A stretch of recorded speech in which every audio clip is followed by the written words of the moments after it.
तो नमस्कार देशवासियों, मैं कुमार मन्नू एक बार फिर से आप सभी का स्वागत करता हूं। और आज हम लोग अमोनियम सॉल्ट के डिकम्पोजिशन को पढ़ने जा रहे हैं। अमोनियम सॉल्ट का जो डिकम्पोजिशन है, इस एरिया से कोई ऐसा कंपटीशन नहीं होगा साइंस स्ट्रीम का जिसमें ये क्वेश्चन नहीं आता होगा। या तो डायरेक्ट डिकम्पोजिशन, या इसकी सॉलिबिलिटी पर सवाल, या इसके कुछ specific compound like ammonium nitrate, कभी उसका एक्सप्लोजन प्रॉपर्टी, कभी उसकी सॉलिबिलिटी पर डिस्कशन, कभी उसके क्रिस्टल स्ट्रक्चर पर डिस्कशन। तो कुछ कुछ है कन्फ्यूजन, हम उन चीज़ों को दूर करेंगे। जैसे कन्फ्यूजन कि अमोनियम नाइट्रेट बहुत अच्छा विस्फोटक है, एक्सप्लोसिव है, पावरफुल एक्सप्लोसिव है, तो ये सब कन्फ्यूजन में कितनी सच्चाई है नहीं है, आज ये सब टॉपिक पर हम लोग चर्चा करेंगे। अमोनियम सॉल्ट्स हाईली सॉल्युबल होते हैं, अमोनियम नाइट्रेट भी काफी सॉल्युबल है, लेकिन उसकी सॉल्युबिलिटी एंडोथर्मिक सॉल्युबिलिटी है, आज इस पर हम लोग चर्चा करेंगे। जबकि वो काफी सॉल्युबल मानते हैं, फिर भी एंडोथर्मिक सॉल्युबिलिटी है, लेकिन बावजूद इसके रूम टेम्परेचर पर उसकी सॉल्युबिलिटी का डेल्टा जी नेगेटिव है। आज इस पर हम लोग चर्चा करेंगे। और भी दूसरे अमोनियम के सॉल्ट्स, अमोनियम क्लोराइड्स वगैरह, कुछ कुछ अमोनियम डाइक्रोमेट्स वगैरह, अमोनियम नाइट्राइट, और उसके केमिस्ट्री को हम लोग आज सुलझाने जा रहे हैं। तो सभी तरह के कॉम्पिटिशन के लिए नीडफुल टॉपिक है, हर तरह के एग्जामिनेशंस के लिए साइंस स्ट्रीम में। और हाँ, सबसे बड़ी बात, यदि आप कोई ऐसा कंपटीशन दे रहे हैं जिसमें डेप्थ क्वेश्चंस के कट ऑफ कम जाते हैं, डेप्थ ज्यादा होता है, तो उसमें थोड़े डेप्थ में आ जाएंगे। बट अगर कोई ऐसा दे रहे हैं जिसके कट ऑफ कम जाते हैं, तो डेफिनेटली उसमें क्वेश्चन सरफेस से आएंगे। लर्निंग, टीचिंग, हर तरह की चीजों के लिए अमोनियम सॉल्ट्स का डिकम्पोजिशन इंपॉर्टेंट है। तो आइए हम लोग आज के अमोनियम सॉल्ट्स के मैजिक को अनलॉक करते हैं। सबसे पहले जो हमारा एरिया है जो हमें डिस्कस करनी है, वो ये है कॉमन कि अमोनियम का कोई सॉल्ट लो, लाइक NH4Cl, इसको हिट करे तो क्या बने। लाइक NH4 2 C2O4, इसको हिट करे तो क्या बने। अपना टॉपिक यही है, मेन टॉपिक। इसी में हम लोग लर्निंग में मेन ग्रुप एलिमेंट्स में बहुत कुछ सीखेंगे। लाइक अगर आपने अमोनियम का कार्बोनेट लिया, आपने इसको हिट किया तो क्या बना। लाइक अगर आपने अमोनियम का नाइट्राइट लिया तो क्या बना। अगर आपने अमोनियम का सल्फेट लिया तो क्या बना। अगर आपने अमोनियम का डाइक्रोमेट लिया तो क्या बना।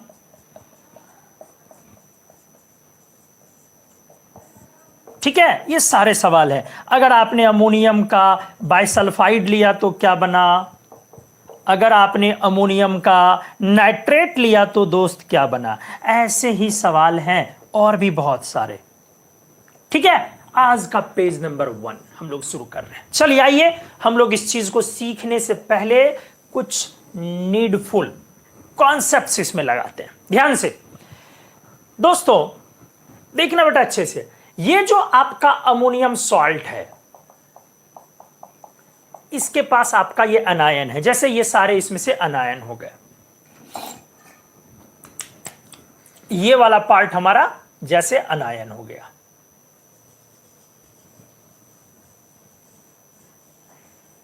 नहीं, यही हमारा अनायन, इसी को हमने A पर N- लिखा हुआ है। ठीक है, ध्यान से हम लोगों को इसको हिट करना है, लेकिन उससे पहले ध्यान दें, ये जो आपका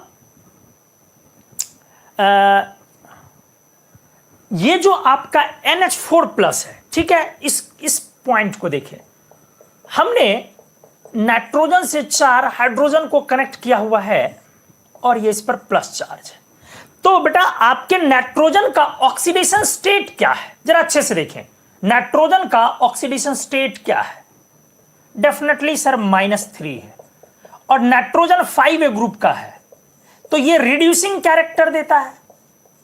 लेकिन इसका यह मतलब नहीं है कि नाइट्रोजन -3 आया तो स्ट्रॉन्ग, लोवेस्ट ऑक्सीडेशन स्टेट है तो स्ट्रॉन्ग रिड्यूसिंग कैरेक्टर। सर आपने क्या बोला, सर आपने क्या बोला, मैं फिर से रिपीट कर रहा हूं। अगर आपके जेहन में ये बातें आती है कि highest oxidation state means strong oxidising character, lowest oxidation state means strong reducing character, तो ये गलत है। स्ट्रॉन्ग और वीक नेचर, ये रेडॉक्स पोटेंशियल जिस फेज में एक से दूसरे स्टेट में जा रहा है, वहां पर डिफरेंस क्या जा रहा है E0 का, उस पर वो डिपेंड करता है कि आपका रेडॉक्स बिहेवियर क्या है मैथमेटिकली। बट अगर अपन उसको थियोरेटिकली डील करें तो वो ऑक्सीडेशन स्टेट की स्टेबिलिटी क्या है, उस कंपाउंड में स्टेबिलिटी क्या है, बहुत सारी चीजों पर वो डिपेंड करता है, इसलिए इतना इजी नहीं है। अभी रफली अपन इतना बोलेंगे कि lowest oxidation state means reducing character definitely, but it does not certify that strong reducing tendency. हो भी सकती है, नहीं भी हो सकती है। तो ये धीरे धीरे लर्निंग का मैटर है कि लोवेस्ट में कब स्ट्रॉन्ग बोला जाए, कब वीक बोला जाए। जैसे H2O में ऑक्सीजन का -2 lowest oxidation state, but H2O is weak reducing agent. HCl में क्लोरीन का -1 है, lowest oxidation state of chlorine, but HCl is a weak reducing agent. But HI में आयोडीन की -1 है, वो भी लोवेस्ट है क्लोरीन की तरह, but HI is strong reducing agent. H2S is a strong reducing agent. बहुत सारे ऐसे कंपाउंड है जहां पर हम लोग इस तरीके से डील करते हैं, तो वो एक बार में मामला क्लियर नहीं होगा। आज के लिए जो इसमें एक अच्छी चीज मैं बता रहा हूं, इससे पहले भी हमने कई बार बताया, जब भी किसी कंपाउंड में सेंट्रल एटम से हाइड्रोजन की कनेक्टिविटी हो तो वो कंपाउंड स्ट्रॉन्ग रिड्यूसिंग एजेंट होता है, HCl, H2O, HF को छोड़ के।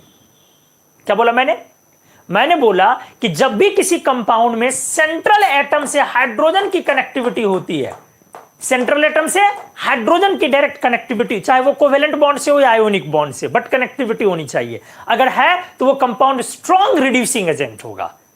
कोवेलेंट और आयोनिक दोनों पे ये लागू होती है बातें। जैसे NaH strong reducing agent, CaH2 strong reducing agent, यहां पर क्या है, आयोनिक अटैचमेंट है। बट अमोनिया कोवेलेंट अटैचमेंट है, strong reducing agent. H2S covalent attachment है, strong reducing agent. HI covalent attachment है, स्ट्रॉन्ग रिड्यूसिंग एजेंट। तो क्लियर हो गई होंगी चीजें, मैंने क्या बोला, चलो आ जाओ। Hydrocarbon strong reducing agent, methane वगैरह। तो हमने बोला यहां से रिड्यूसिंग कैरेक्टर है, बट 4 NH बॉन्ड्स, ब्रैकेट में लिखोगे central atom hydrogen connectivity, central atom hydrogen connectivity अच्छे से सीखोगे।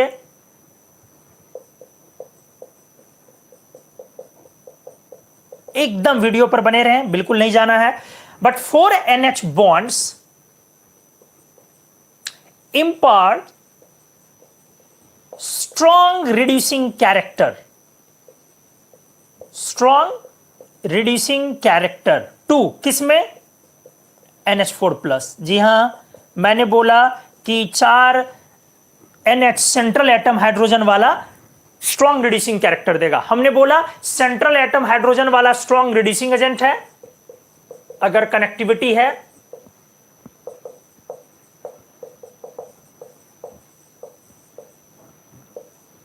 स्ट्रॉन्ग रिड्यूसिंग एजेंट है, एक्सेप्ट हमने आपको जो जो बोला आपको ध्यान रखना है, HCl, H2O ये दोनों काफी वीक रिड्यूसिंग एजेंट हैं, और एंड HF तो कोई रिड्यूसिंग एजेंट है ही नहीं, मतलब इसका तो नॉन रेडॉक्स कैरेक्टर है, क्योंकि फ्लोरीन की ऑक्सीडेशन स्टेट फिक्स है और फ्लोरीन को ऑक्सीडाइज करना आसान नहीं है। बहुत ही कम कंपाउंड है जो फ्लोरीन को ऑक्सीडाइज कर सकता है, like OF2, like H4XeO6 type का। तो ऐसे बहुत कम कंपाउंड्स होते हैं, इसलिए उस पर ज्यादा वक्त नहीं डालना। चलिए अब आइए बातों को हम लोग समझने की कोशिश करते हैं।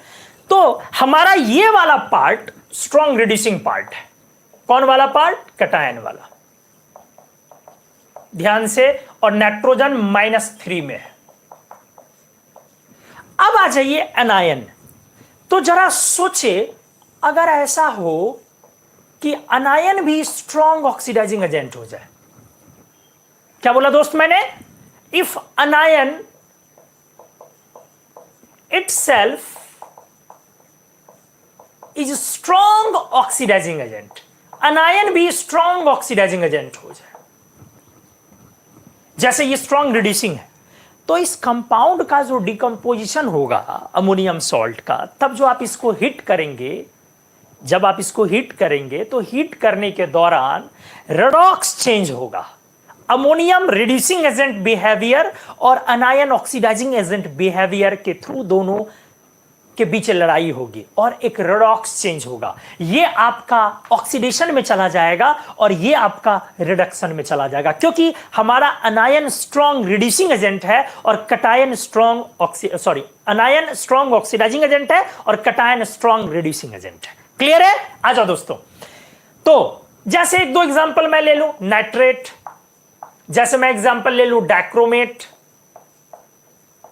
जैसे मैं एग्जांपल ले लूं नाइट्राइट, हालांकि नाइट्राइट बहुत स्ट्रांग तो नहीं होता लेकिन फिर भी, और जैसे मैं एग्जांपल ले लूं हैलेट्स, जैसे मैं एग्जांपल ले लूं हैलाइट्स, जैसे मैं एग्जांपल ले लूं पर हैलेट्स, ठीक है, जैसे मैं एग्जांपल ले लूं हाइपोहेलाइट्स।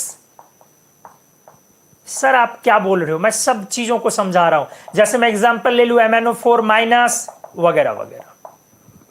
मैंने बोला कि अगर अच्छे से देखिए, मैंने एक केस बनाया, यदि अनायन आपका स्ट्रॉन्ग ऑक्सीडाइजिंग एजेंट है तो इतना आसान है नहीं पकड़ना कि कौन अनायन स्ट्रॉन्ग ऑक्सीडाइजिंग एजेंट। अगर आपके पास केमिकल एक्सपीरियंस है, अगर आपको पता है तो ठीक है, वेल एंड गुड, अदरवाइज इतना आसान नहीं कि आप निकाले। हाँ, केमिस्ट्री, डेली केमिस्ट्री सीखते जाते हैं हम लोग तो कुछ कुछ जानते हैं कि हाँ ये अनायन स्ट्रॉन्ग ऑक्सीडाइजिंग है। किसी किसी अनायन के साथ होता है कि वो हाईएस्ट ऑक्सीडेशन स्टेट में है, उसका सेंट्रल एटम ऑक्सीडाइजिंग है बट वीक है।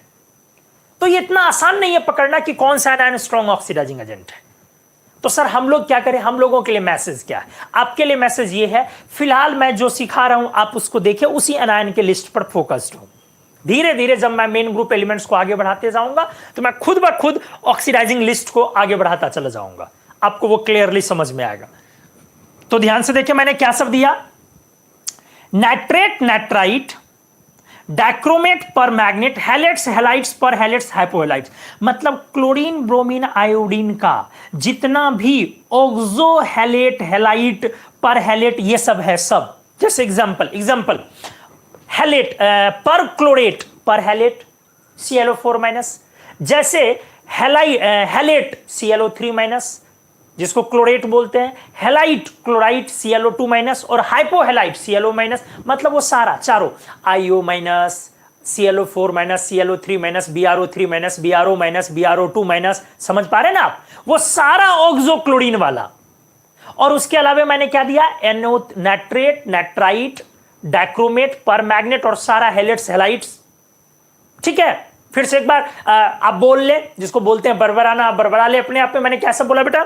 मैंने बोला हैलेट्स, हैलाइट्स, सॉरी यहां से नाइट्रेट, नाइट्राइट, डाइक्रोमेट, पर मैग्नेट और हैलेट्स, हैलाइट्स वगैरह। उसमें हाइपो लगे कि पर लगे, जो भी है। नाइट्रेट, नाइट्राइट, सिंपल है, नाइट्रेट, नाइट्राइट, डाइक्रोमेट, पर मैग्नेट, और फिर क्या बोला, हैलेट्स, हैलाइट्स। ये सब अभी फिलहाल लेते हैं स्ट्रॉन्ग ऑक्सीडाइजिंग एजेंट। और भी है लेकिन बहुत जो कॉमन एग्जांपल में आते हैं उनमें से कम है। जैसे आपका कार्बोनेट वगैरह वीक में है, मैं डिस्कस करूंगा, आ जाइए अच्छे से। तो मैंने बोला दोस्त कि अगर ऐसा सिचुएशन है,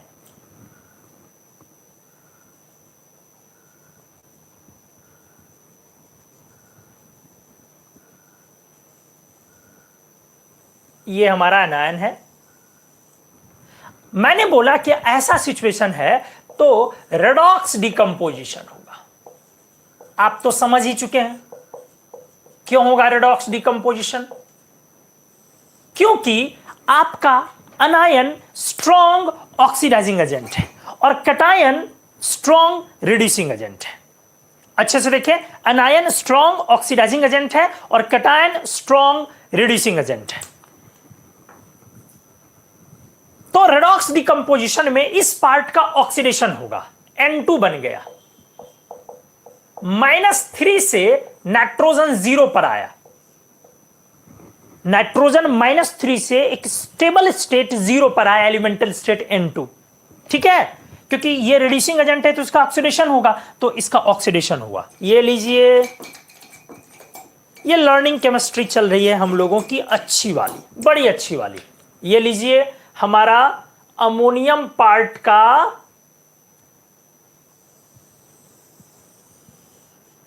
क्या हो गया, ऑक्सीडेशन। ठीक है, क्योंकि वो रिड्यूसिंग एजेंट पार्ट है तो ऑक्सीडेशन होके N2 बना -3 से 0, और प्लस एक प्रोडक्ट और आएगा। कौन सा? ये जो anion strong oxidising agent part आपने लिया है, ये वाला, इसका रिडक्शन प्लस एक रिड्यूस्ड पार्ट आएगा, रिड्यूस्ड पार्ट। लेकिन एक बात तय हुई कि -3 से 0 एक ऑक्सीडाइज्ड प्रोडक्ट इन सब अनायन के केस में हमने रिजर्व कर दिया है। रुक जाइए, किसी के दिमाग में होगा कि सर हमने पढ़ा है नाइट्रेट के केस में N2 नहीं होता है। सर आप कैसे बोल रहे हैं N2 होता है? मैं बोल रहा हूं N2 होता है, स्थिर रहे आप, ठीक है।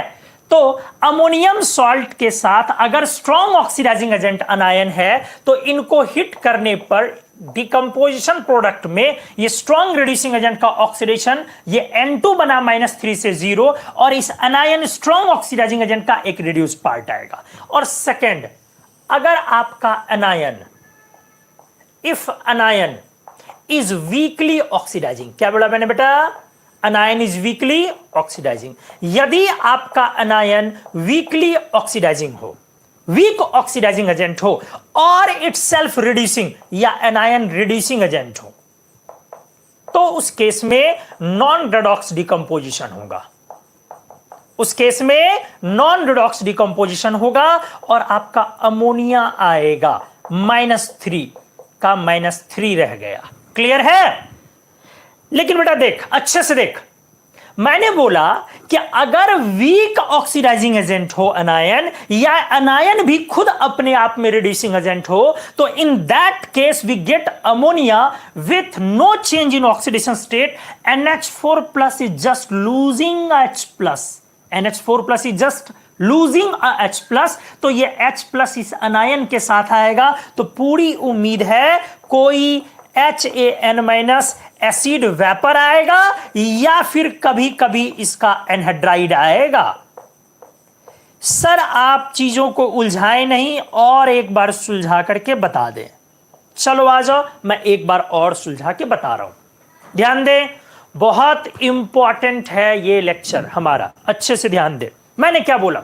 मैंने बोला, अच्छे से ध्यान दें, अमोनियम सॉल्ट के डिकम्पोजिशन अपन करने जा रहे हैं। हमारा अमोनियम सॉल्ट्स का हमने lots of examples we have kept here, हमने यहां पे रखा है।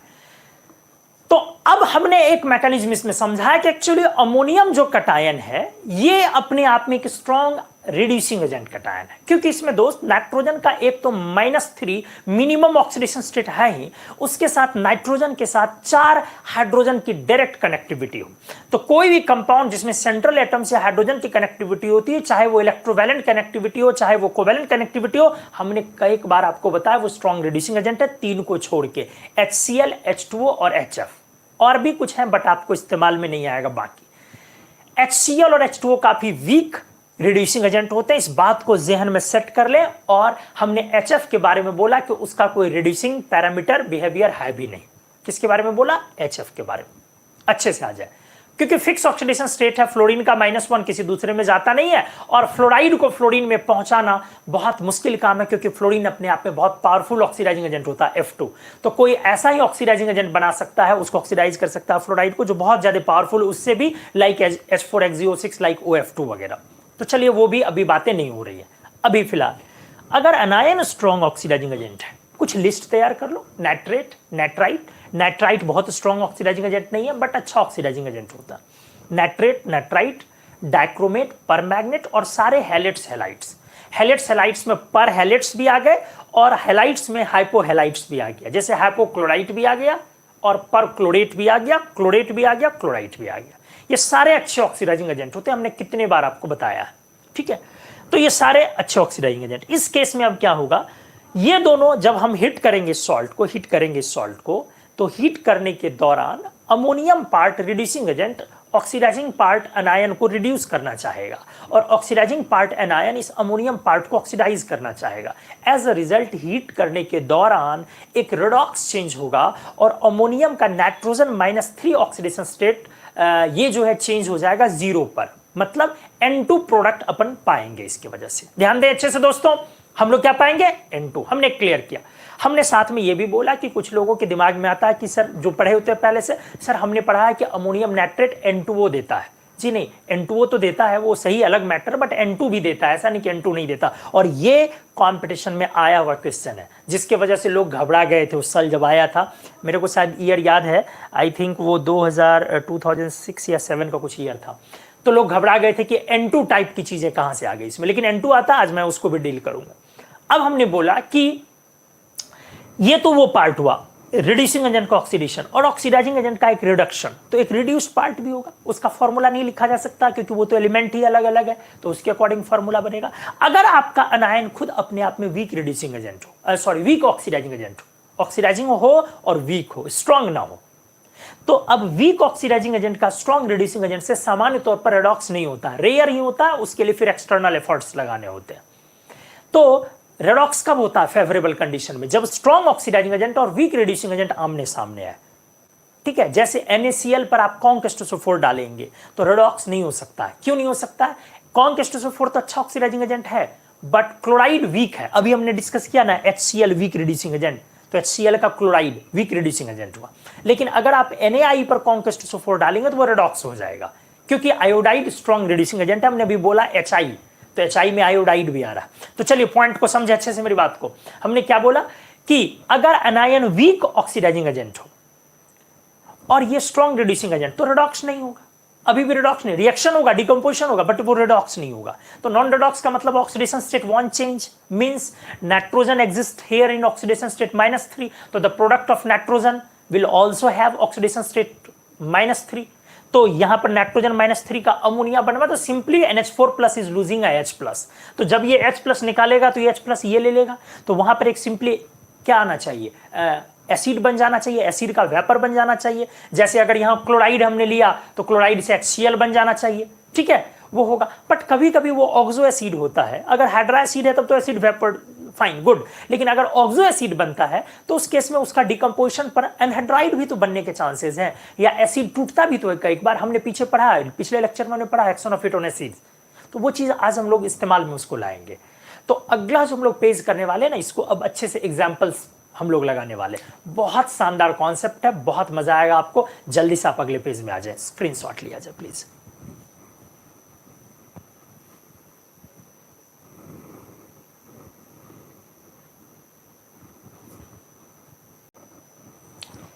चलिए,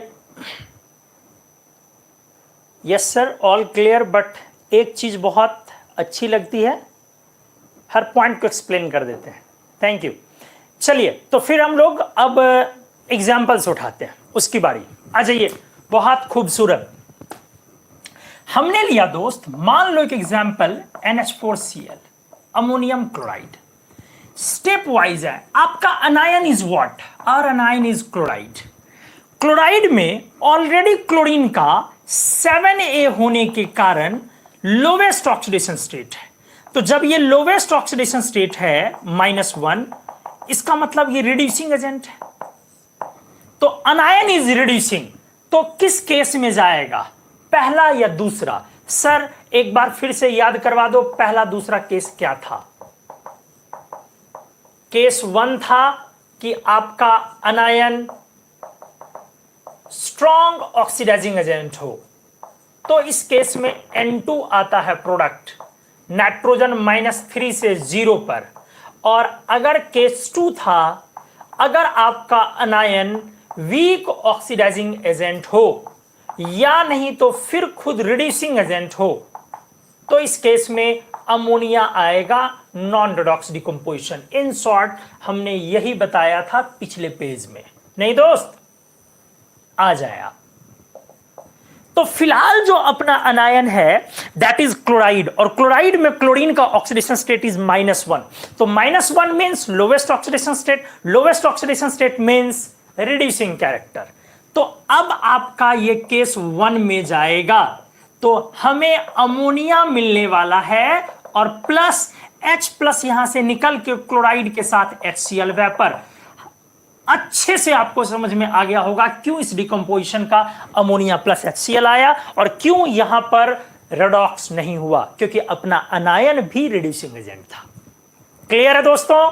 अगले एग्जाम्पल पर आते हैं हम लोग। नेक्स्ट एग्जाम्पल ध्यान से देखें, हमने लिया NH4 ammonium carbonate is this.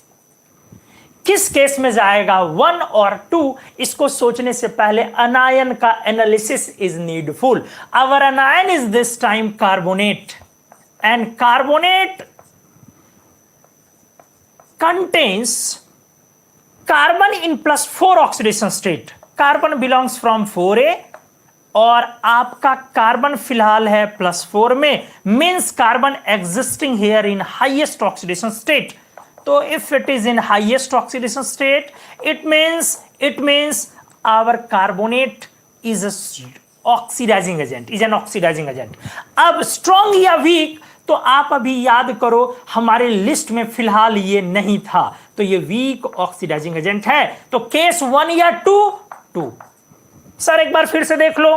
Definitely carbon आपका 4a ग्रुप से है और +4 में है फिलहाल, x - 6 = -2, तो x = +4। तो दोस्त हमारा ये तो क्लियर है कि कार्बोनेट ऑक्सीडाइजिंग एजेंट है, बट स्ट्रॉन्ग ऑक्सीडाइजिंग एजेंट नहीं है अपने रेडॉक्स पोटेंशियल के वैल्यू के वजह से, चेंज के वैल्यू की वजह से। और ये हमने कैसे याद किया? तो इस लिस्ट में याद कीजिए, स्ट्रॉन्ग ऑक्सीडाइजिंग एजेंट में अभी हमने क्या क्या लिया था लिस्ट में? नाइट्रेट, नाइट्राइट, सारे हैलाइड्स, हैलाइड्स, पर हैलाइड्स और हाइपोहैलाइड्स वगैरह, और डाइक्रोमेट पर मैग्नेट। फिलहाल हमने इतना ही लिमिटेड लिया, हमने ये कसम नहीं खाई है कि इतने ही स्ट्रॉन्ग ऑक्सीडाइजिंग एजेंट है, बट जनरल हमारा उससे काम चलता है। क्लियर है? कैसा बोला मैंने? नाइट्रेट, नाइट्राइट, सारे हैलाइड्स, हैलाइड्स, डाइक्रोमेट, पर मैग्नेट। फिलहाल हमारा उससे काम चल जाएगा। तो आ जाओ अच्छे से, देखो ध्यान से। तो केस 1 में गया या 2 में? 2 में। अमोनिया आएगा या N2? सर अब तो चीजें क्लियर हैं। अब एसिड क्या बनेगा? H2CO3। आपने पिछले लेक्चर में पढ़ा है H2CO3 एसिड एनहाइड्राइड में डिकम्पोज होता है। जब आप उसको हीट करते हैं तो किस में चला जाएगा? H2O + CO2। आपके बैलेंसिंग के लहजे से ध्यान से देखेंगे, H2O लिखना हालांकि जरूरी नहीं होता, मेन प्रोडक्ट आप NH3 + CO2 लिखें। क्लियर है? अच्छे से हमने समझाया आपको। चलो आ जाओ, नेक्स्ट एग्जांपल लेता हूं मैं। हमने लिया CH3COONH4। What is this? Sir this is ammonium acetate. सही है ना? अब आपका अनायन क्या है? तो अनायन is this time acetate. Acetate कौन एजेंट है? भाई साहब सेंट्रल एटम हाइड्रोजन कनेक्टिविटी है। देख रहे हैं ना आप? सेंट्रल एटम हाइड्रोजन कनेक्टिविटी है, तो ये कौन एजेंट हो जाएगा? Reducing agent. एसीटेट कौन एजेंट हो गया आपका? Reducing agent. अच्छे से देख ले। तो जब अनायन रिड्यूसिंग एजेंट हो गया, कैटायन तो ऑलरेडी रिड्यूसिंग था, इसका मतलब सेकंड केस में चला गया, और जब इसमें गया तो अमोनिया बन गया, और आपका एसीटेट को H+ मिल गया, तो प्लस एसिटिक एसिड वेपर मिल गया। क्लियर है? Acetic acid vapour. उम्मीद है आपको अच्छे से अब कॉन्सेप्ट लॉजिक के साथ समझ में आया होगा प्रॉपरली कि कैसे हम डिकम्पोज कर रहे हैं। नेक्स्ट एग्जांपल मैं ले रहा हूं NH4 C2O4। This is ammonium oxalate. आ जाए दोस्तों, अमोनियम ऑक्सैलेट। ठीक है। अब यहां पर आपका अनायन क्या है? Sir अनायन is C2O4 2-। आ जाए अच्छे से। अब इसमें कार्बन का ऑक्सीडेशन स्टेट +3, इंटरमीडिएट। ठीक से देखें, +3 इंटरमीडिएट ऑक्सीडेशन स्टेट, बीच का। इंटरमीडिएट मतलब बीच का, क्योंकि 4a ग्रुप का है ना, तो 4a ग्रुप का है तो +3 बीच का है। तो ऑक्सैलेट आपका रिड्यूसिंग एजेंट है, या ऑक्सीडाइजिंग भी होता है बट वीक हो गया, उस लिस्ट में नहीं है ना। ये दोनों एजेंट हो सकता है क्योंकि इंटरमीडिएट है। ऑक्सैलेट सामान्य तौर पर रिड्यूसिंग एजेंट ही होता है। अगर आपने ऑक्सीडाइजिंग लिया भी तो काफी वीक होगा, क्योंकि हमने स्ट्रॉन्ग ऑक्सीडाइजिंग एजेंट की लिस्ट में जो लिया था नाइट्रेट, नाइट्राइट, डाइक्रोमेट, परमैग्नेट, सारे हैलाइड्स, हैलाइड्स, और कार्बोनेट जब कार्बन +4 में रहते हुए वीक है तो कार्बन +3 में तो और ज्यादा वीक होगा ना। ठीक है। केमिस्ट्री वाला, अरे ये भी कोई चैनल है केमिस्ट्री वाला। फिजिक्स वाला तो हमने सुना था, केमिस्ट्री वाले भी आए। यूपीएससी, सीएससी, ठीक है। Join bitter late and started from the beginning, it's mind blowing concept so far. Thank you chemistry वाला सर जी। आइए, तो अब इसका 1 आएगा या 2 आएगा बेटा? कौन सा आएगा रे? 2 आएगा ना। तो 2 आएगा तो क्या बनेगा? अमोनिया प्लस क्या? Oxalic acid. पिछले लेक्चर में याद करो हमने पढ़ाया है ऑक्सैलिक एसिड का डिकम्पोजिशन H2O + CO + CO2। याद करो हमने पढ़ाया था। +4 में चला गया और +2 में। डिस्प्रोपोर्शनेशन डिकम्पोजिशन ये पिछले लेक्चर में हो चुका है। तो यहां से आपका सोर्स आ गया, CO भी बनेगा और CO2 भी बनेगा। आपको अब कॉन्सेप्ट अच्छे से क्लियर हो रहा होगा। बहुत मजेदार है अमोनियम सॉल्ट का डिकम्पोजिशन। आते जाइए, लेकिन हमने कॉन्सेप्चुअली इसको डिजाइन किया, तो ये आपको थोड़ा सा इसमें लय बनती हुई नजर आ रही होंगी। चलो मैंने ले लिया NH4NO2, this is ammonium nitrite. ठीक है, अब आपके पास ये केस 1 में जाएगा या 2 में, तो आपका अनायन है NO2 माइनस। हमने आपको अभी आगाह किया था कि नाइट्राइट को स्ट्रॉन्ग ऑक्सीडाइजिंग एजेंट नहीं बोलते, बट अच्छा बोलते हैं, गुड ऑक्सीडाइजिंग एजेंट। ये दोनों एजेंट होता है, good oxidising agent, good reducing agent, ये दोनों अच्छा एजेंट होता है। आपको जब मैं क्वालिटेटिव एनालिसिस पढ़ाऊंगा तो मैं वहां दिखाऊंगा कि अमोनियम नाइट्राइट दोनों अच्छा एजेंट होता है। एनीवेज, तो फिलहाल अच्छे ऑक्सीडाइजिंग कैरेक्टर के कारण एक बार फिर से वंस अगेन 1 में जाएगा। अब इसका प्रोडक्ट क्या होगा, अच्छे से देखिए, ध्यान से सुने। आपका NH4 प्लस, ध्यान से दोस्त, रिड्यूसिंग एजेंट का -3 से अभी अभी हमने पढ़ाया कहां जाएगा, N2 पर ऑक्सीडेशन हुआ, क्लियरली देखें। और अब आपका सवाल है दूसरी तरफ NO2 माइनस है, NO2 माइनस ऑक्सीडाइजिंग एजेंट है और नाइट्रोजन का ऑक्सीडेशन स्टेट दिस टाइम +3 है, x - 4 = -1, x = +3, तो ऑक्सीडाइजिंग एजेंट का रिडक्शन होगा। ध्यान से रिडक्शन जब होगा तो जैसे -3 से बढ़ के 0, +3 से घट के 0, मतलब वंस अगेन ये भी नाइट्रोजन बना रहा है। मतलब इस बार तो क्या बोलते हैं, बल्ले बल्ले, दोनों की वजह से नाइट्रोजन यार मैं बैलेंसिंग कर ही नहीं रहा हूं। क्लियर हो गया? बहुत अच्छा डिकम्पोजिशन डिस्कस किया है हम लोगों ने। ये देखो, अमोनियम नाइट्राइट को हमने हिट किया तो N2 + H2 आया, काफी इंपॉर्टेंट है। लेकिन ये अब बड़े कंपटीशन में कम आते हैं, छोटे मोटे कंपटीशन में ये ज्यादा देखने को मिलता है।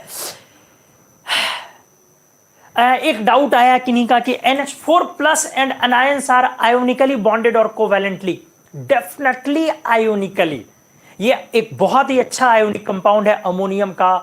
कोई भी जनरल सॉल्ट्स लेते हैं तो जब NH4+ के साथ एनायन लगाते हैं, NH4Cl वगैरह, तो डेफिनेटली ये आयोनिकली बॉन्डेड है। हमने डाउट क्लियर किया। तो चलिए आ जाइए, NH4NO2 को हिट किया तो नाइट्राइट अच्छा ऑक्सीडाइजिंग एजेंट होने की वजह से पहला तो अपन ये केस 1 में हम लोग इसको डालते हैं, और यहां की वजह से -3 से 0 जो पहले हमने लिख लिया था, और हमने अनायन पर डाउट लगाया था कि डाउट मतलब सॉरी, अनायन पे हमने ये लगाया था कि एक रिड्यूस प्रोडक्ट होगा। उस समय तो क्लियर नहीं कर सकते थे कि अनायन क्या है।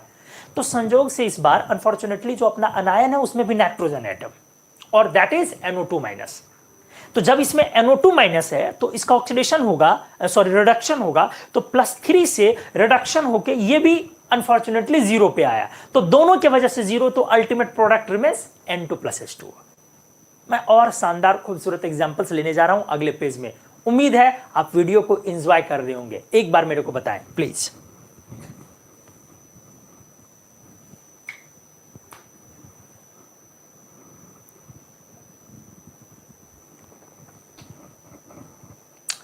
तो हमने पूछा दोस्तों कि समझ में आया अच्छे से या नहीं। लोगों ने जवाब दिया yes sir, all clear, awesome concept, yes sir, nice explanation, सारे कॉन्सेप्ट्स क्लियर हो जाते हैं तो सी ग्रेट हो। यस सर क्लियर, बिल्कुल sir clear, all clear. Ammonium phosphate में चलिए, हमारे एक मित्र का एक आया है कि अमोनियम फॉस्फेट में, तो चलिए मैं वो भी कर लेता हूं। और याद हो गया सर कंप्लीट। अभी कुछ नहीं याद हुआ है सुजीत जी, अभी बहुत कुछ इसमें बाकी है, ये देख लें। किसी ने पूछा है सर कोर्स कहाँ से लें। Kumar Manoj magical inorganic app को आप डाउनलोड करें, वहाँ पर आपको कोर्स मिल जाएगा। ठीक है। पाठक जी ने पूछा है मैग्नीशियम अमोनियम फॉस्फेट। ठीक है, मैग्नीशियम अमोनियम फॉस्फेट आपका भी एक सवाल है। लेकिन मैग्नीशियम अमोनियम फॉस्फेट या और भी ऐसा है जैसे NaNH4 HPO4, ये सब सॉल्ट हो गया। तो ये सब सॉल्ट के लिए थोड़ा सा वेट करना। अभी हम लोग अमोनियम सॉल्ट कर रहे हैं क्योंकि डिकम्पोजिशन का अपना सीरीज चल रहा है। तो ये जो आपका वाला लास्ट वाला सवाल है ना, वो बहुत आसानी से आ जाएगा। NaNH4 HPO4 वगैरह भी मैं करने वाला हूं। आप जानते हैं कि उसका बीड बनता है, माइक्रोकॉस्मिक सॉल्ट हम बोलते हैं उसको। तो माइक्रोकॉस्मिक की भी हीटिंग करके दिखाएंगे, बोरेक्स की भी हीटिंग करेंगे। तो ये जो अटपटे वाले पूछा ना, इसको अपन डिकम्पोजिशन के लास्ट लेक्चर में डील करेंगे। तो पाठक जी थोड़ा सा संयम रखें आप। और आपने जो एक पूछा है पाठक जी फॉस्फेट वाला, मैं वो डिस्कस कर देता हूं, ठीक है। चलो अब आ जाओ, उसके बाद बाकी सब लोगों ने लिखा है कि क्लियर है। चलिए आ जाइए, अब मैं यहां पे अगला एग्जांपल लेता हूं। जैसे ले रहा हूं NH4 3BO3। आपका anion is what? Once again anion is BO3 triple minus. This is borate, सही है ना, बोरेट। इसमें बोरॉन X-6 इक्वल्स टू +3 में है और बोरॉन का ग्रुप नंबर भी 3 है। हाईएस्ट ऑक्सीडेशन स्टेट हो गया ना दोस्त। तो ऑक्सीडाइजिंग एजेंट तो तय है, लेकिन याद करो हमने इसको स्ट्रॉन्ग ऑक्सीडाइजिंग एजेंट की लिस्ट में नहीं लिखा है। स्ट्रॉन्ग ऑक्सीडाइजिंग एजेंट की लिस्ट में हमने जो डिस्कस किया था वो था क्या, याद करें आप। स्ट्रॉन्ग ऑक्सीडाइजिंग एजेंट की लिस्ट में नाइट्रेट, नाइट्राइट, डाइक्रोमेट, परमैंगनेट और सारे हैलाइड्स हैलाइड्स काम चलाने के लिए भी हमने ये डिस्कस किया। बाकी बहुत सारे हैं जो धीरे धीरे आप सीखेंगे। S2O8 double minus martial acid का अनायन, SO5 डबल माइनस कैरोज एसिड का अनायन, H4XeO6 का अनायन, XeO6 पर 4 माइनस, ये सब पावरफुल ऑक्सीडाइजिंग एजेंट होते हैं। बट एक बार में हम लोग डिस्कस नहीं कर पाएंगे, धीरे धीरे चीजें आएंगी। आ जाओ, तो हमारा आ गया ये वीक ऑक्सीडाइजिंग एजेंट। ये क्लियर हो गया, वीक ऑक्सीडाइजिंग एजेंट। केस 1 या 2? सर ये 2 में जाएगा। तो अमोनिया बनेगा।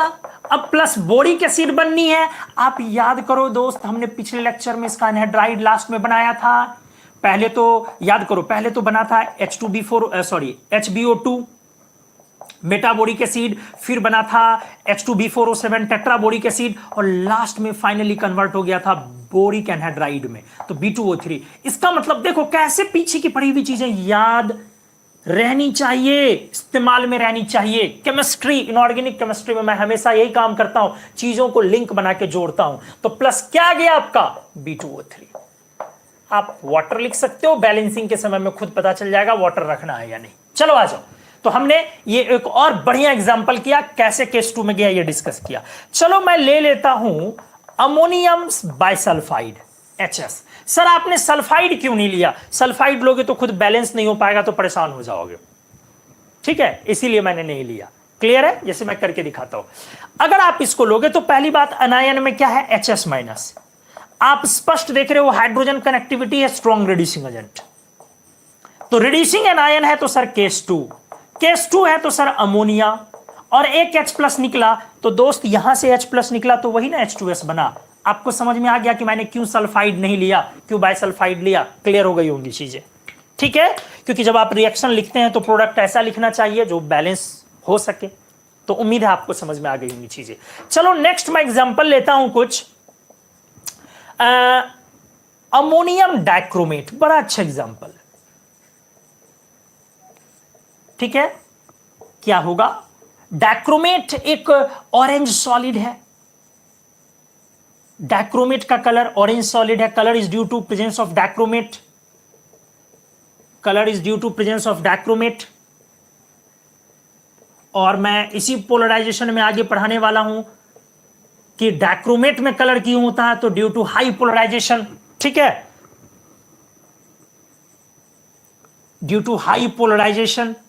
पोलराइजेशन काफी हाई होने की वजह से इसके अंदर कलर आ जाता है, प्रॉपर्टी, कलर प्रॉपर्टी है इसका। तो वो अभी डिस्कस होना आगे बाकी है, इसी टॉपिक के अंदर आगे जाके, पोलराइजेशन टॉपिक के अंदर आगे जाके होगा। तो फिलहाल अब इसका डिकम्पोजिशन प्रोडक्ट क्या है, तो दोस्तों अच्छे से डिस्कस करता हूं। Dichromate, अनायन is what? Dichromate. Dichromate हमने क्लियर कर दिया, क्रोमियम +6 में है और ये स्ट्रॉन्ग ऑक्सीडाइजिंग एजेंट है। स्ट्रॉन्ग क्या है? ऑक्सीडाइजिंग एजेंट है। अच्छे से देखें, तो क्रोमियम 6+ में है, ये स्ट्रॉन्ग ऑक्सीडाइजिंग एजेंट है। तो आपका ये जो आप हिट करें, इस तरह से हिट करें इसको, अमोनियम डाइक्रोमेट को जब आप हिट करें तो केस 1 में चला गया, तो यहां से N2 आ गया, मतलब -3 से ये ऑक्सीडेशन हुआ और प्लस, अब क्रोमियम 6+ है तो रिडक्शन क्रोमियम का याद करो, हमने ऑक्सीडेशन स्टेट आपको पढ़ाया है +3 और +6, ये दो स्टेबल ऑक्सीडेशन स्टेट है, इक्वली स्टेबल है दोनों। +3 और +6 में जनरली क्रोमियम स्विच करते हैं एक दूसरे के साथ, कभी कभी +2 में होता है, इसका +2 जो होता है वो स्लाइटली स्टेबल होता है, बहुत ज्यादा नहीं, स्लाइटली स्टेबल ऑक्सीडेशन स्टेट होता है। एनीवेज, ये तो स्टेबिलिटी की बात थी। फिलहाल यहां पे तो क्रोमियम 6+ से 3+ में आया। आपको तो याद है हमने करवाया है Cr2O3 का कलर ग्रीन है प्लस वाटर। ठीक से देखें, मतलब जब आपने अमोनियम डाइक्रोमेट को हिट किया जो कि ऑरेंज कलर का है, इस सॉलिड को आपने हिट किया तो ये एक ग्रीन सॉलिड दे रहा है और N2 और H2O का वेपर दे रहा है। तो अगर आप किसी कंटेनर में रख करके, ये देखिए हमने इसे हिट किया, ठीक है, किसको? अमोनियम डाइक्रोमेट को।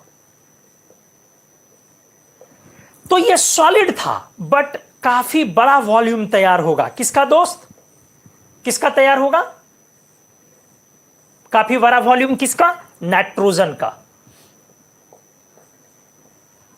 Large volume of dinitrogen and H2O। Large gaseous लिख दो आप, gaseous volume of dinitrogen and H2O। Anyways, और जो आपका Cr2O3 बना, ध्यान से मैं क्या बोलने जा रहा हूं, जो आपका Cr2O3 बना ग्रीन, वो इस लार्ज वॉल्यूम के द्वारा ब्लो कर लिया जाएगा। It gets blown. कौन? Cr2O3, it gets blown. ठीक है, तो मैंने क्या बोला? Cr2O3 green solid gets blown by large volume of N2, looks like volcano। ध्यान से, looks like volcano, क्योंकि वोल्केनो का जो फ्लेम होता है नीचे का, वो फ्लेम रेड ऑरेंज फ्लेम होता है, नीचे फ्लेम, और जो ऊपर निकलता है वोल्केनो में वो डिफरेंट कलर का होता है, अलग अलग कलर का होता है, बड़ा प्यारा दिखता है वो, भले ही खतरनाक हो पर दिखता तो प्यारा है ना। तो आपका जो नीचे है वो ऑरेंज है और ऊपर आपका ग्रीन फ्लेम आ रहा है। किसके वजह से? ग्रीन, वो गैसियस वॉल्यूम Cr2O3 जो है वो उसके द्वारा उड़ा लिया जा रहा है, तो आपको एक वोल्केनो की फील देता है, वोल्केनो जैसा दिखता है। इसलिए केमिस्ट्री में heating ammonium dichromate is called volcano experiment और केमिकल वोल्केनो। क्लियर है?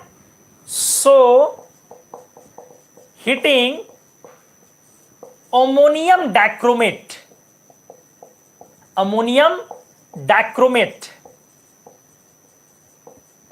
is known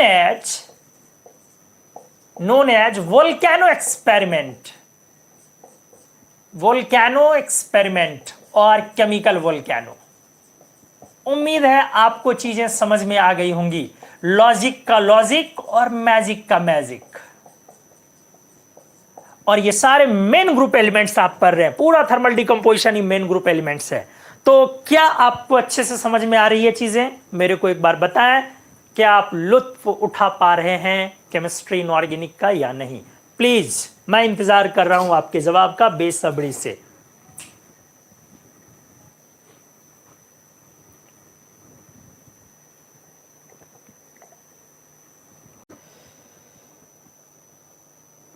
हमेशा मैं कोशिश करता हूं कि सब्जेक्ट आपको समझ में आए अच्छे से और कॉन्सेप्ट आपके क्लियर हो, एक्यूरेसी मेंटेन हो, और इन सब से ऊपर आपकी लर्निंग इनऑर्गेनिक में थोड़ी सी इजी हो।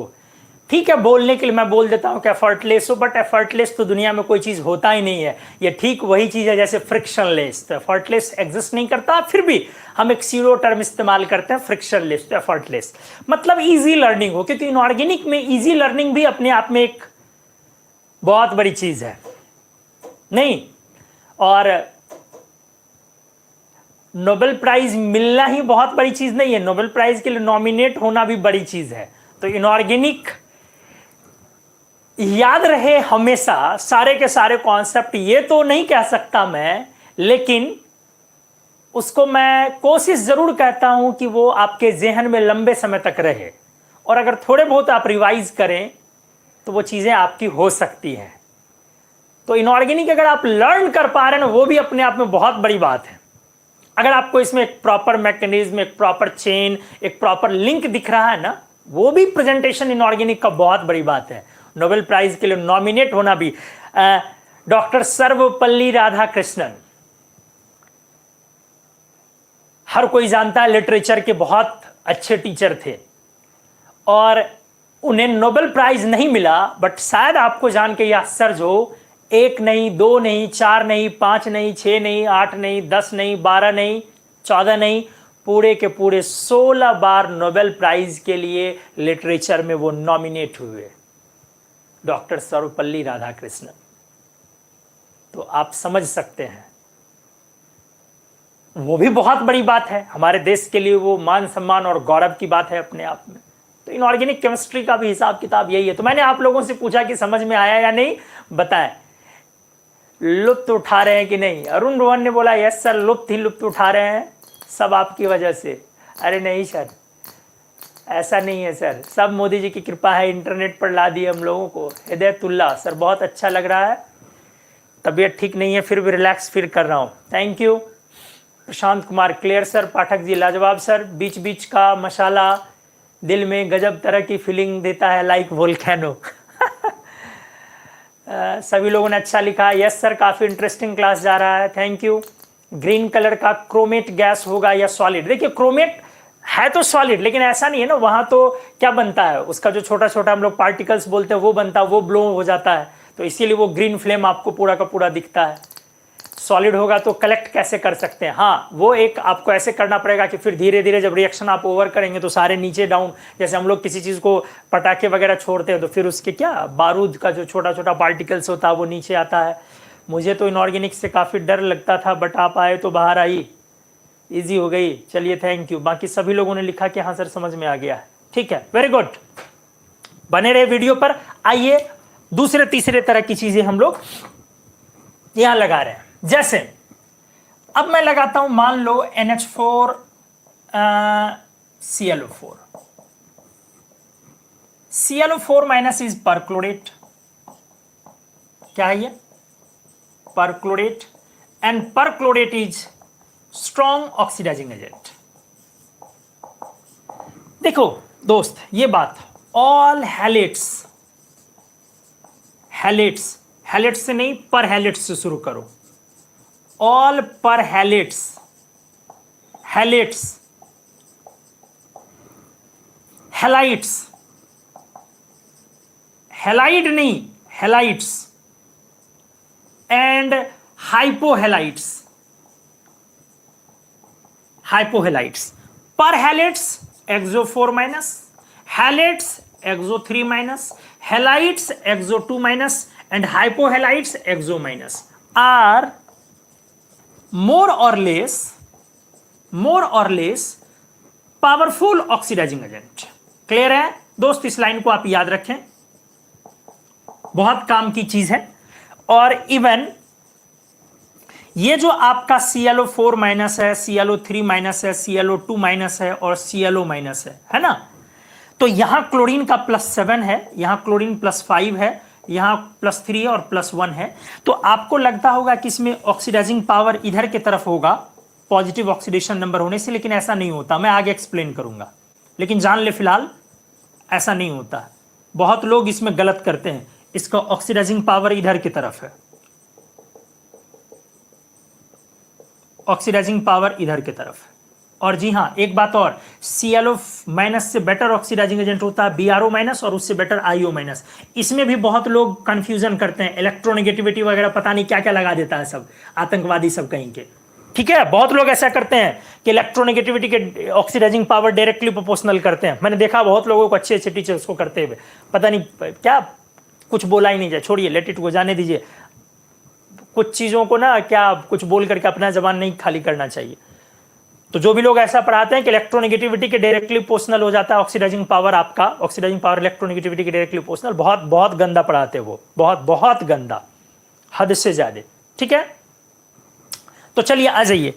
तो हमने बोला ClO minus BrO minus IO minus, इसमें ऑक्सीडाइजिंग पावर आपका लोग पढ़ लेते हैं जनरली ऊपर की तरफ, लेकिन जी नहीं, इसमें नीचे की तरफ, मतलब ये वाला ऑक्सीडाइजिंग बेटर होता है। और इसमें पॉजिटिव ऑक्सीडेशन नंबर के डायरेक्टली प्रोपोर्शनल लोग पढ़ लेते हैं कि इधर की तरफ जा रहा है, जी नहीं, ऑक्सीडाइजिंग पावर इसमें इधर की तरफ। हाँ, इसका मैं डिस्कस करूंगा बाद में, ये काफी इंपॉर्टेंट है। फिलहाल आ जाओ दोस्तों, तो आपका ये स्ट्रॉन्ग ऑक्सीडाइजिंग एजेंट हुआ, तो आपका N2 आ जाएगा एक प्रोडक्ट, ये तो क्लियर हो चुका था पहले।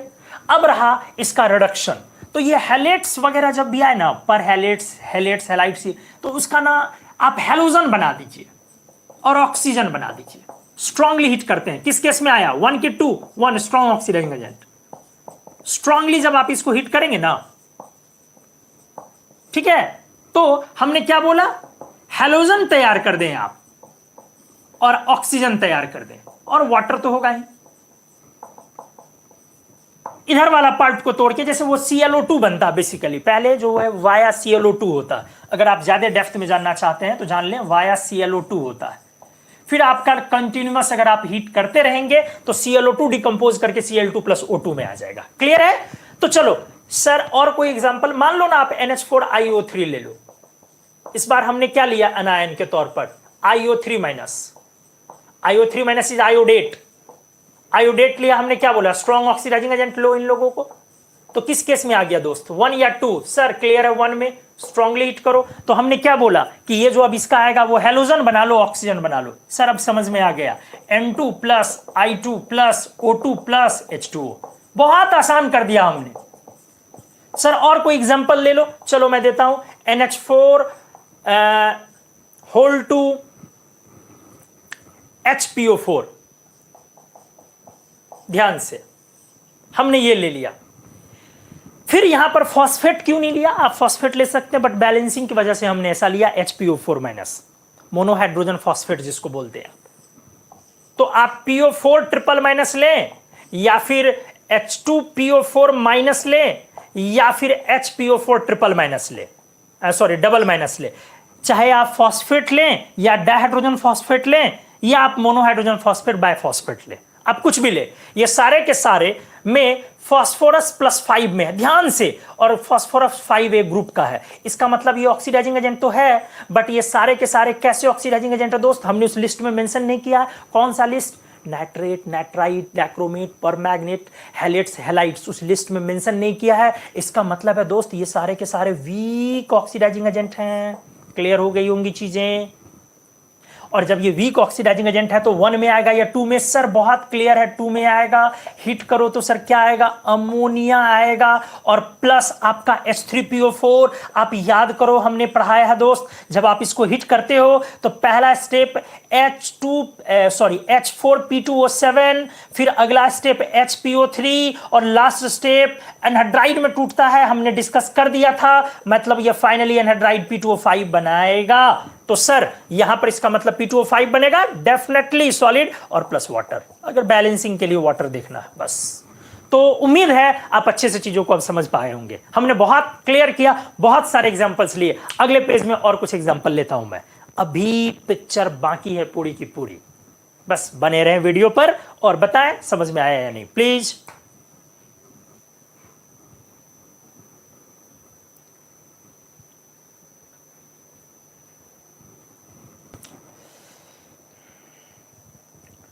नेक्स्ट डिकम्पोजिशन हम लोग इसमें उठाएं, अमोनियम बहुत सारा कर दिया मैंने, बोरेट किया, ऑक्सैलेट किया, एसीटेट किया, कार्बोनेट किया, एक सल्फेट डिस्कस कर ले रहा हूं, और फिर नाइट्रेट डिस्कस करता हूं, सल्फेट, नाइट्रेट, ठीक है, ये दो मेन है, इंपॉर्टेंट है, मैं इसको डिस्कस करता हूँ पहले। देखें, सल्फेट उतना इंपॉर्टेंट नहीं, नाइट्रेट तो खैर काफी इंपॉर्टेंट है। आ जाओ, पहले लिया हमने सल्फेट, ध्यान से, हमने action of hit on acid किया था, याद करें, जब आप H2SO4 को नॉर्मली हिट कर रहे थे, याद करें 400 के अप्रॉक्स आपने हिट किया था, याद करें आप, तो ये एनहाइड्राइड में पहले आया था, लेकिन जब आपने स्ट्रांगली हिट किया था, एनहाइड्राइड में आया था, जब आपने स्ट्रांगली हिट किया था 800 के अबव, तो अब जाकर के ये H2O plus SO2 plus O2 में चला गया था, याद करें। तो एनीवेज, क्योंकि action of hit on acids जो हुआ था वो काम का चीज होता है। यहां पर फिलहाल आपका अनायन क्या है? अनायन है आपका सल्फेट। सल्फेट में सल्फर है +6 में, और सल्फर खुद है 6A ग्रुप का, तो ये तो क्लियर हुआ ऑक्सीडाइजिंग एजेंट है, स्ट्रॉन्ग की वीक। हमने इसको स्ट्रॉन्ग वाले लिस्ट में नहीं करवाया है, मतलब आप अच्छे से चेक कर ले, नाइट्रेट, नाइट्राइट, डाइक्रोमेट, परमैंगनेट और हैलेट्स, हैलाइट्स सारे थे, मतलब ये ऑक्सीडाइजिंग एजेंट है बट वीक है। तो आप यहां क्या लिखेंगे? Week oxidising agent. सर ये आप क्या बोल रहे हैं? हाँ मैं यही बोल रहा हूं, 2 में आया। देखो H2SO4 के साथ क्या होता है, ध्यान से देख लो। H2SO4 के साथ मैं आपको बात बता दूं, कभी भी अगर आपको सल्फेट को लेना है तो आप वीक ऑक्सीडाइजिंग एजेंट ही ले, ठीक है। मतलब कोई सॉलिड एनायन पार्ट है किसी कंपाउंड का, अगर ये सॉलिड एनायन पार्ट है, ठीक है, तो वो वीक ऑक्सीडाइजिंग एजेंट ले। मान लें कि अगर आप इसका एसिड लेते हैं H2SO4, तो एसिड अगर आप डाइल्यूट लेंगे तब भी ये वीक ऑक्सीडाइजिंग एजेंट होगा, लेकिन अगर एसिड आप कंसंट्रेटेड लेंगे काफी ना, तब जाके ये अच्छा ऑक्सीडाइजिंग एजेंट होगा। बहुत स्ट्रॉन्ग तो नहीं, तब भी गुड बोला जाएगा। इसकी मिस्ट्री आप जान लें इस तरह से। कभी भी अगर किसी रिएक्शन में सल्फेट किसी कंपाउंड का सॉलिड एनायन पार्ट है, मतलब सॉलिड कंपाउंड का एनायन पार्ट है, तो वहां पर वो वीक ऑक्सीडाइजिंग एजेंट की तरह ही बिहेव करेगा। लेकिन अगर कोई H2SO4 एसिड है, डाइल्यूट लेते हैं आप, तो उस समय वो वीक रहेगा, बट आप कंसंट्रेटेड लेते हैं तो गुड ऑक्सीडाइजिंग एजेंट होगा। क्लियर है? यहां पर आपको चीजें समझ में आई होंगी। आप रिएक्शन में कई बार ऐसे करवाएंगे, मैं करवा करके भी आपको दिखाऊंगा। चले आ जाए आगे। तो जैसे मैं एक एग्जाम्पल ऐसे कर भी देता हूं, जैसे मान लो कि एक एग्जाम्पल इसके बिहाफ में मैं कर रहा हूं, थोड़ा सा क्लियर हो जाएगा। अगर आपने सोडियम लिया डाइल्यूट H2SO4,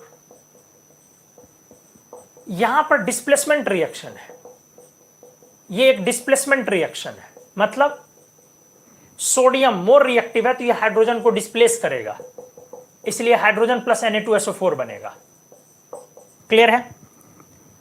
हाइड्रोजन को डिस्प्लेस किया तो Na2SO4 बना। आप क्या देख रहे हैं इसमें? सल्फर जो आपका है वो +6 में है और सल्फेट मतलब कोई रिडॉक्स नहीं हुआ। बट अगर आप सोडियम पर कॉन्क H2SO4 डाल, क्योंकि ये वीक ऑक्सीडाइजिंग एजेंट है, तो यहां से रिडॉक्स नहीं हुआ है। अगर आप सोडियम पर कॉन्क H2SO4 डाल दें, तो इस केस में क्या होगा ना, आपको इसको हिट करनी पड़ेगी, क्योंकि कंसंट्रेटेड है, मोबिलिटी कम है, तो मोबिलिटी बढ़ाने के लिए हिट करनी होगी।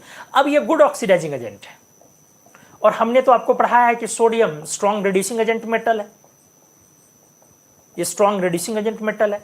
तो इस केस में अब रिडॉक्स होगा, तो ऑक्सीडाइजिंग एजेंट का रिडक्शन, तो सल्फर आपके +6 से अब रिडक्शन के बाद SO2 में जाएगा।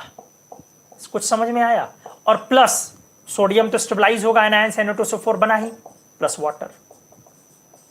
क्या देखा आपने कि जब आपने कॉन्क H2SO4 लिया, तो कॉन्क H2SO4 के टाइम में ये स्ट्रॉन्ग मतलब अच्छे ऑक्सीडाइजिंग बिहेवियर के साथ उसी मेटल के साथ आया, जबकि उसी मेटल के साथ अगर आपने डाइल्यूट H2SO4 लिया तो उस केस में वो वीक ऑक्सीडाइजिंग एजेंट की तरह, मतलब वो ऑक्सीडाइजिंग एजेंट की तरह बिहेव नहीं कर रहा, वो तो एक्चुअली रिडॉक्स तो ओवरऑल इसलिए है क्योंकि सोडियम ने हाइड्रोजन को डिस्प्लेस कर दिया, तो हाइड्रोजन +1 से 0 पर आ गया तो रिडक्शन हो गया, और सोडियम 0 से +1 गया तो ऑक्सीडेशन। क्लियर हो गई होंगी चीजें, मैंने क्या बोला आपको? तो आप इस चीज को आगे से ध्यान रखेंगे कि सल्फेट यदि किसी सॉलिड कंपाउंड का एनायन पार्ट है, तो आप उसको वीक ऑक्सीडाइजिंग एजेंट मतलब उसके कारण रिडॉक्स नहीं करेंगे। डाइल्यूट H2SO4 से भी जल्दी आप रिडॉक्स वहां से नहीं करवाएंगे, कॉन्क H2SO4 से आप हमेशा उसको रिडॉक्स करवाएंगे सामान्य तौर पर। अब आपको रिड्यूसिंग एजेंट भी तो स्ट्रॉन्ग होना चाहिए, वो स्ट्रॉन्ग नहीं होगा तो कहां से होगा? चलो आ जाओ अच्छे से।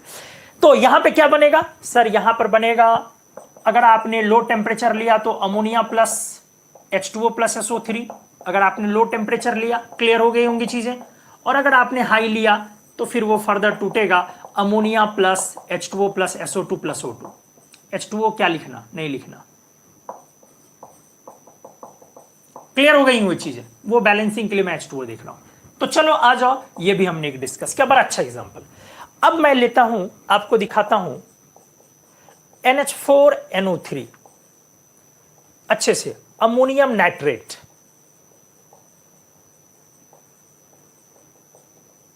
अमोनियम नाइट्रेट, ध्यान से।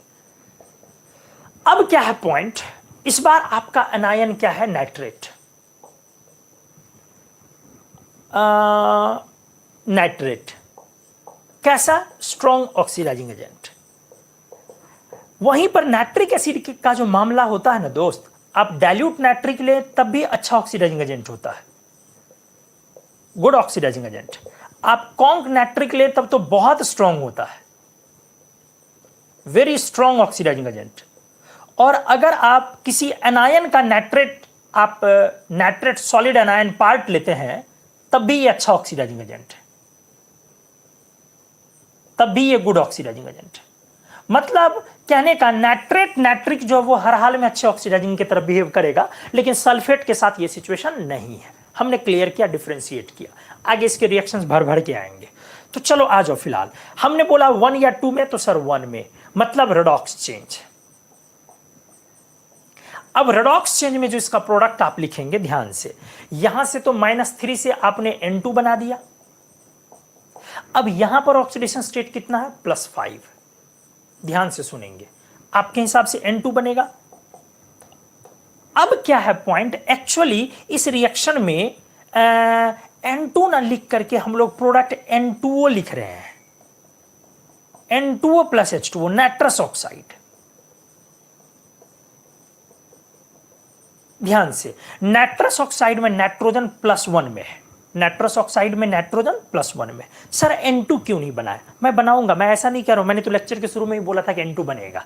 कैसे बनेगा उस पर मैं डिस्कस कर रहा हूं बाद में, लेकिन पहले सिंपल लेवल के क्वेश्चंस पर बात करता हूं, फिर उस पर हम लोग एडवांस्ड लेवल पर जाएंगे। चलिए आ जाइए, मसला यह है कि यहां से N2 आना चाहिए, फिर +5 का भी रिडक्शन होना चाहिए। तो ये एक संयोग है कि जब नाइट्रोजन -3 से बढ़ रहा है और सामने वाला मतलब यही दोनों आपस को रिएक्ट कर रहा है ना, नाइट्रोजन -3 और नाइट्रोजन +5 रिएक्ट कर रहा है, नाइट्रोजन -3 रिड्यूसिंग एजेंट और नाइट्रोजन +5, तो दोनों को एक प्रोडक्ट पर कहीं आना है। क्या बनेगा, चूंकि दोनों मिल करके वो रिएक्ट कर रहा है, रिड्यूसिंग और ऑक्सीडाइजिंग, क्या बनेगा, तो बीच का एक कुछ स्टेबल ये दोनों देखता है कि क्या बनेगा, और वो आपको नहीं पता चलेगा, वो कोई अनुमान या गेस करने की चीज नहीं है। तो चलो मैं प्रोडक्ट के लिए आपको एक ट्रिक समझा रहा हूं, जबरदस्त। जब अमोनियम में मतलब नाइट्रोजन कटायन और नाइट्रोजन वाला ही कुछ अनायन है, तो एवरेज ऑक्सीडेशन स्टेट लेके प्रोडक्ट बना दे, अच्छे से सीख ले। जब यहां पर नाइट्रोजन का कटायन प्रोडक्ट और नाइट्रोजन का ही अनायन प्रोडक्ट, और दोनों को हिट कर रहे हैं, इस कंपाउंड को हिट कर रहे हैं, तो इसका जो प्रोडक्ट आने वाला होगा उसमें क्या करें हम, दोनों के नाइट्रोजन के ऑक्सीडेशन स्टेट का एक एवरेज प्रोडक्ट ले ले। मतलब ये दोनों, ये भी वहां पहुंचा और ये भी यहां पहुंचा, एक एवरेज ऑक्सीडेशन स्टेट ले ले। सर आपने वहां पे तो नहीं लिया था, इससे पहले जो आपने एक केस लिया था NH4NO2, हमने वहां बोला नहीं लेकिन लिया था, आप करके देखें। वहां पे -3 था अमोनियम में, और कटायन में NO2, अनायन में NO2 माइनस में +3 था, तो -3 + +3 डिवाइडेड बाय 2, 0 N2 था वहां भी। और यहां -3 और +5, तो 5 - 3 डिवाइडेड बाय 2, तो 5 - 3 डिवाइडेड बाय 2 +1 हुआ, N2O इसलिए हमने +1 में बनाया। कितना अच्छा मैजिक था ये, उम्मीद है आपने एंजॉय किया होगा। अगले पेज में आता हूं और इस बात को और थोड़ा आपके जहन से मैं क्लियर करता हूं। पहले स्क्रीनशॉट प्लीज।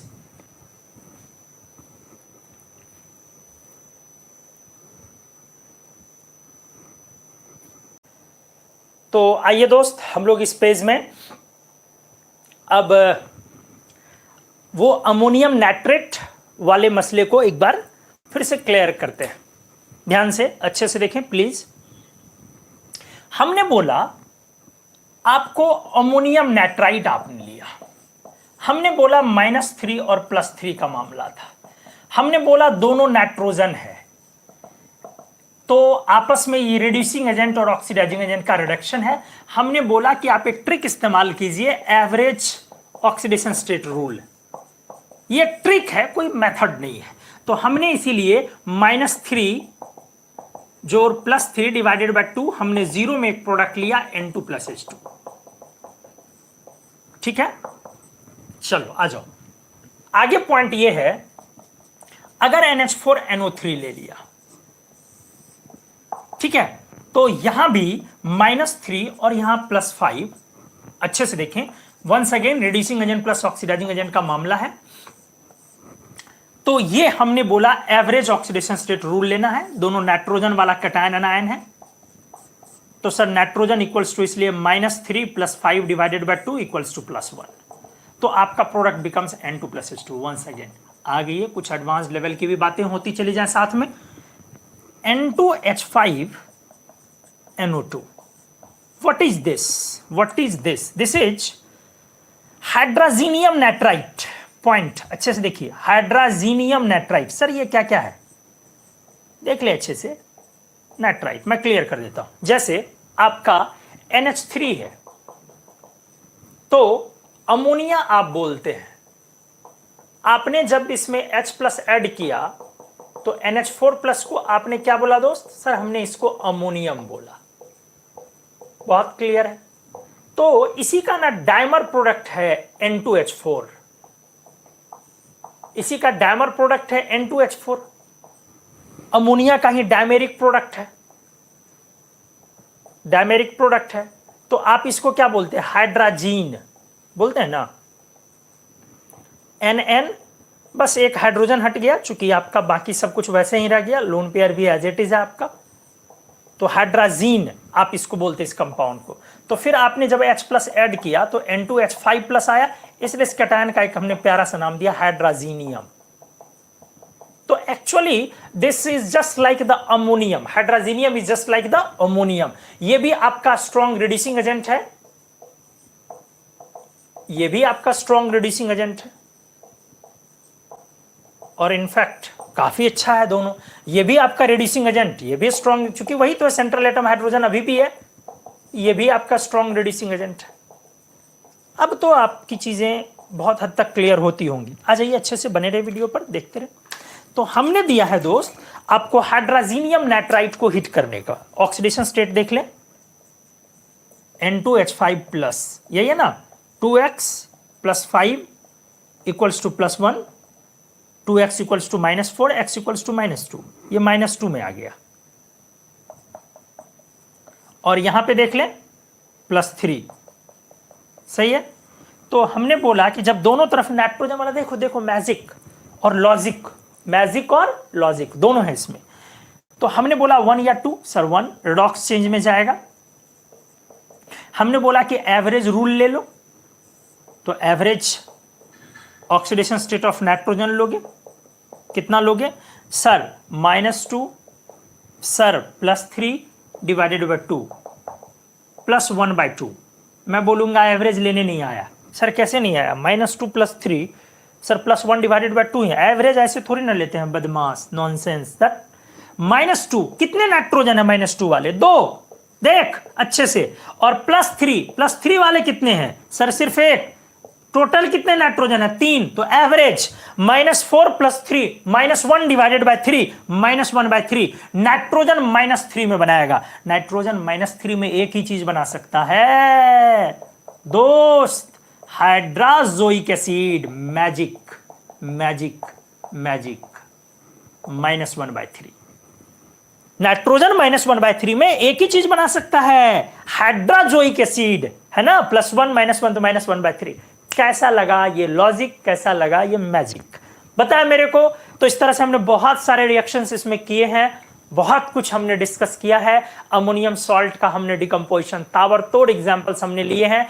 बट अब मैं एडवांस्ड लेवल में थोड़े से और कुछ अच्छी चीजें अगले पेज में बताने जा रहा हूं, और वो है अमोनियम नाइट्रेट की अपनी दुनिया। अमोनियम नाइट्रेट अपर लेवल पे बहुत सारी चीजें उसके बारे में पूछी जाती है, और केमिस्ट्री जानने के मामले में अमोनियम नाइट्रेट के मामले में आपको बहुत कुछ पता भी होना चाहिए।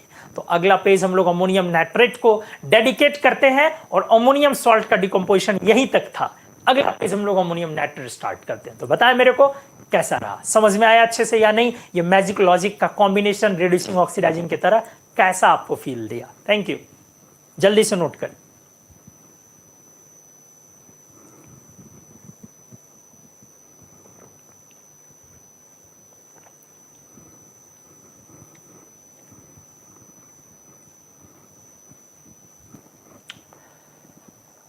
तो आइए दोस्त, हम लोग इस पेज में, पेज नंबर 7 में अमोनियम नाइट्रेट की कहानी को स्पेसिफिकली डील करते हैं। थोड़ा आ जाइए, कुछ इस पर चर्चा करते हैं। NH4NO3 ammonium nitrate, point wise आते हैं। बहुत सारी बातें हैं इस पर चर्चा करने के लिए, और आपके कंपटीशन के लिए काफी यूजफुल भी है अमोनियम नाइट्रेट। ठीक है, अच्छे से आ जाए। सबसे पहला पॉइंट मैं ये बोलूंगा कि ये found as natural mineral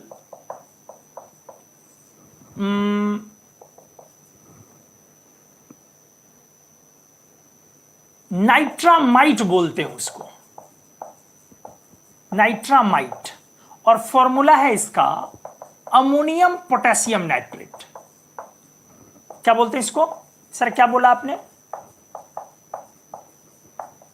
ammonium potassium nitrate. मतलब क्रिस्टल में कुछ NH4 प्लस होते हैं तो कहीं कहीं पर K प्लस, मतलब high overall ammonium nitrate he, but नहीं हुआ। मतलब कहीं पर NH4 प्लस को K प्लस ने रिप्लेस किया। क्यों किया है ये रिप्लेस? तो एक्चुअली जो थर्मोकेमिकल रेडियाई होता है ना, थर्मोकेमिकल रेडियाई, आयोनिक साइज जो है ना, वो NH4 प्लस और K प्लस का बहुत कंपैरेबल है।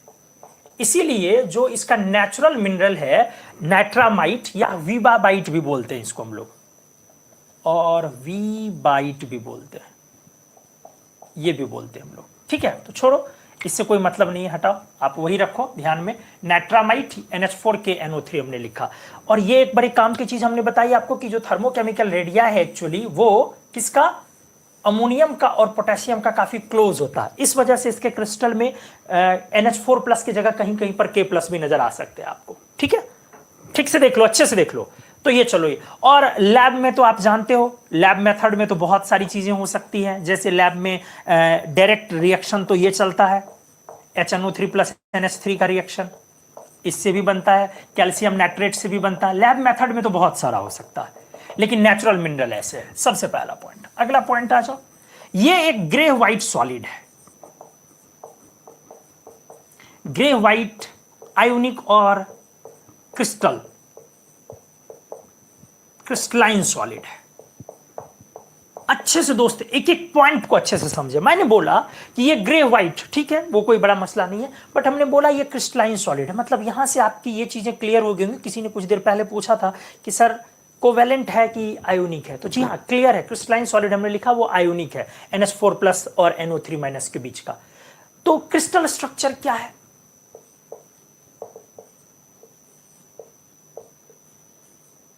इसका क्रिस्टल स्ट्रक्चर क्या है? बहुत सारी बातें मैं धीरे धीरे पॉइंट वाइज डिस्कस करता हूं। इसका क्रिस्टल स्ट्रक्चर क्या है, आ जाए। इसका क्रिस्टल स्ट्रक्चर एटमॉस्फेरिक प्रेशर पर अलग अलग टेम्परेचर पर वैरी कर जाता है। लेकिन सर कोई एक तो बोलेंगे ना अपन, जैसे सर कैल्शियम का भी आपने बताया था कि BCC भी होता और CCP भी होता है, लेकिन बट अलग अलग टेम्परेचर पर। और जब रूम टेम्परेचर पर अपन बात करें तो कैल्शियम का CCP अपन बोलते हैं। तो उसी तरीके से सर इसमें भी तो कुछ क्रिस्टल स्ट्रक्चर हम लोग बोलेंगे कि स्टैंडर्ड टेम्परेचर पर। मैं वही चीज आपको अच्छे से समझाता हूं, अच्छे से देखें। इसके क्रिस्टल स्ट्रक्चर पर अगर मैं बात करूं तो इसका crystal structure actually it's crystal symmetry varies even at atmospheric pressure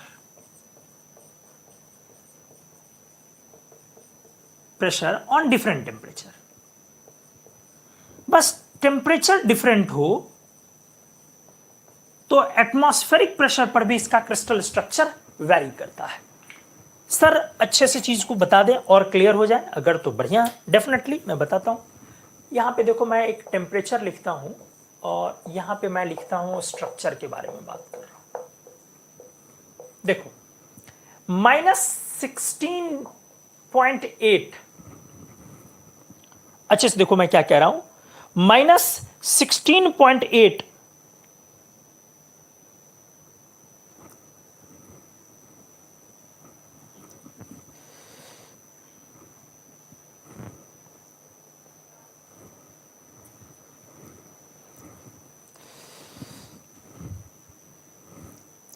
देखिए ठीक से, -16.8 से अगर आप नीचे चले जाएं तो इसका क्रिस्टल स्ट्रक्चर आपका टेट्रागोनल है। क्या है? टेट्रागोनल सिमेट्री है। कुछ अंदर चला गया है लग रहा है। टेट्रागोनल सिमेट्री है। और अगर आप -16.8 डिग्री सेंटीग्रेड से लेकर के 32.3 तक आप रोम करेंगे तो अब ये रोम्बिक फॉर्म में आएगा, बीटा रोम्बिक स्ट्रक्चर। अब 32.3 से लेकर के 84.2 तक जाएंगे तो अब ये अल्फा रोम्बिक होगा। चीजों को अच्छे से देखें। आपका जो रूम टेम्परेचर है, जिस पर आप स्ट्रक्चर को देखते हैं, इमेजिन करते हैं, वो आपका इसी रेंज में है। आप समझ पा रहे हैं ना? ये नहीं है बट ये भी नहीं है, इसी रेंज में है रूम टेम्परेचर। क्लियर हो गया ना? यहां से लेकर के इसी रेंज में रूम टेम्परेचर। इसका मतलब तो साफ हुआ ना, अराउंड रूम टेम्परेचर। आप अगर बात करें तो इसके क्रिस्टल स्ट्रक्चर में आपका बीटा रोम्बिक अल्फा रोम्बिक में टर्न करता है और ये ट्रांजिशन टेम्परेचर है, ये ट्रांजिशन टेम्परेचर है 32.3 डिग्री सेंटीग्रेड। ऐसा सल्फर के भी साथ होता है, सल्फर के साथ भी होता है, रोम्बिक और मोनोक्लिनिक सल्फर के साथ भी होता है। ट्रांजिशन टेम्परेचर पर दोनों एक दूसरे में 369 केल्विन पर एक दूसरे में ट्रांसफर होते रहते हैं। वो एक ट्रांजिशन टेम्परेचर। यहां भी किसके लिए मैं बात कर रहा हूं? अमोनियम नाइट्रेट 32.3 पर दोनों में ट्रांसफर कर रहे हैं। मतलब कहने का मतलब है जनरली रोम्बिक बोल दे रूम टेम्परेचर पर, रोम्बिक फॉर्म बोल दे, रोम्बिक में अल्फा और बीटा, रोम्बिक स्ट्रक्चर बोल दे तो चल जाएगा एट रूम टेम्परेचर। चलो ये क्लियर किया। अब अगर आप 84.2 से 125.2 के अराउंड जाए, इस बीच में जाए, अब ये क्यूबिक स्ट्रक्चर में चला जाता है। ठीक है, अब 125.2 से 169.6 तक जाए तो अब ये वापस टेट्रागोनल में चला जाता है। तो टेट्रागोनल स्ट्रक्चर दो बार आया। एक बार आया लो टेम्परेचर पर और एक बार आया हाई टेम्परेचर पर। आप देखें, और रूम टेम्परेचर के अराउंड ये रोम्बिक स्ट्रक्चर में रूम, और अब इससे जाएंगे तो वो लिक्विड हो जाएगा। अब 1.69.6 ये क्या NH4NO3 गेट्स मेल्टेड, लिक्विड में आ जाएगा क्योंकि इसका मेल्टिंग पॉइंट है। ये इसका क्या है? Melting point. तो स्ट्रक्चर में बड़ी खूबसूरत बात हुई। क्या? NH4NO3 एक आयोनिक क्रिस्टलाइन सॉलिड है और इसका जो स्ट्रक्चर बहुत खूबसूरत चीज देखने को मिला है, जिस तरीके से हम लोगों ने कैल्शियम में किया था, याद करें आप, जिस तरह से हम लोगों ने कैल्शियम में किया था। क्या? तो कैल्शियम के लिए मैंने दो स्ट्रक्चर आपको सजेस्ट किए थे, एक BCC भी और एक CCP भी। हमने स्ट्रोंशियम के लिए तो तीन स्ट्रक्चर सजेस्ट किया था, BCC भी, HCP भी और CCP भी। लेकिन रूम टेम्परेचर वाला स्ट्रक्चर इसका CCP था और इसका भी CCP था। एटमॉस्फेरिक प्रेशर पर ही डिफरेंट टेम्परेचर पर वो स्ट्रक्चर डिफर करता है। तो अमोनियम नाइट्रेट के साथ बहुत खूबसूरत चीज क्या है? रूम टेम्परेचर पे ये मोस्टली रोम्बिक फॉर्म में पाए जाते हैं, बट 32.3 के नीचे वाला जो रोम्बिक है वो बीटा रोम्बिक है और 32.3 के ऊपर वाला जो रोम्बिक है वो अल्फा रोम्बिक है। बीटा रोम्बिक और अल्फा रोम्बिक के स्ट्रक्चर में आपको डिफरेंस पता होगा, इतना तो आप मेरे को भी समझ में आ रहा है। तो चलो, around room temperature rhombic structure. अब मैंने बोला कि 84.2 है तो वो 84.2 से 125 का राउंड गया तो क्यूबिक स्ट्रक्चर हो गया, 125 से 169 पर वापस टेट्रागोनल हो गया। तो लो टेम्परेचर पर tetragonal, once again high temperature पर टेट्रागोनल, और हमने क्या बोला? उसके अबव जाएंगे तो वो मेल्ट कर जाएगा क्योंकि उसका वो मेल्टिंग पॉइंट है। तो जल्दी से आप स्क्रीनशॉट ले प्लीज, मैं अगले पेज में आता हूं। ये पेज नंबर 7 है, मैं पेज नंबर 8 में आता हूं जल्दी से।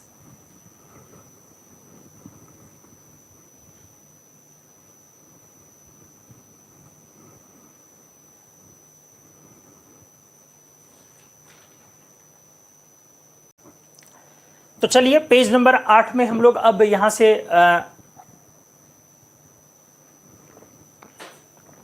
चीजों को आगे बढ़ाएं। हमने क्रिस्टल स्ट्रक्चर भी डिस्कस किया है, किसका क्या है, अमोनियम नाइट्रेट का नेचुरल मिनरल में किस फॉर्म में पाया जाता है, और भी प्रॉपर्टी को डिस्कस करते हैं। ध्यान से आ जाए। जैसे क्रिस्टल स्ट्रक्चर के बाद ध्यान से, इट इज हाइग्रोस्कोपिक। हाइग्रोस्कोपिक, कहीं कहीं डिलिक्विसेंट भी लिखा रहता है। ध्यान से, अब पॉइंट है, हाइग्रोस्कोपिक तो आप लोग जानते हैं वाटर होल्डिंग एबिलिटी है, डिलिक्विसेंट भी आप जानते हैं ये भी वाटर होल्डिंग एबिलिटी है। कुछ लोग नहीं भी जानते होंगे तो मैं डिस्कस कर दे रहा हूं, बहुत लोअर क्लासेस से हाइग्रोस्कोपिक और डिलिक्विसेंट वर्ड इस्तेमाल होता है। दोनों ही चीजें वाटर होल्डिंग एबिलिटी। कौन दोनों चीजें? आपका डिलिक्विसेंट होना भी, लेफ्ट हाइग्रोस्कोपिक ही लिखता हूं, हाइग्रोस्कोपिक ही लिखता हूं, और हाइग्रोस्कोपी ले लेता हूं और डिलिक्विसेंट ले लेता हूं। अच्छे से देखो, डिलिक्विसेंट, ये दो प्रॉपर्टी है, दोनों ही वाटर होल्डिंग एबिलिटी है, वाटर होल्डिंग प्रॉपर्टी है, मतलब पानी को पकड़ के रखने वाली प्रॉपर्टी। दोनों एक ही प्रॉपर्टी है। फर्क क्या है कि ये कोई सब्सटेंस है, ये एयर में डालने पर एयर से मॉइस्चर को ये ले लेगा, ध्यान से सुनेंगे, और ये तब तक लेते रहेगा डिजॉल्व्स अंटिल गेट्स सॉरी, या ठीक है, डिजॉल्व्स नहीं लीजिए, इसको लिखिए कि retains H2O until gets dissolved।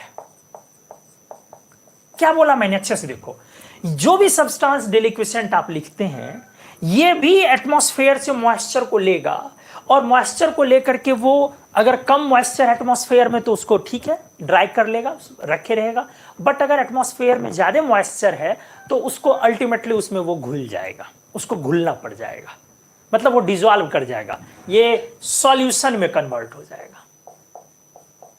Clear हो गया सर? इसमें क्या होता है, यहां भी चीजें वही हैं दोस्त, बहुत लोग कंफ्यूज होते हैं, इसलिए मैं क्लियर आज कर रहा हूं। यहां भी चीजें वही हैं कि आप एयर में डालेंगे तो ये भी मॉइस्चर को लेगा, ठीक है, रिटेन्स मॉइस्चर, ध्यान से, and remains still in solid form. मतलब सर ये सॉल्यूशन में नहीं जाएगा अगर ज्यादा वाटर है? जी नहीं, never gets converted to solution. बस यही अंतर है, इसके बर्दाश्त करने की क्षमता थोड़ी ज्यादा है, ये ज्यादा पानी तक लेकर के रख सकता है। कौन? हाइग्रोस्कोपिक जो टर्म है, ये ज्यादा पानी तक लेकर के रख सकता है, और मतलब वाटर होल्डिंग एबिलिटी इसमें ज्यादा है, वाटर रिटेनिंग।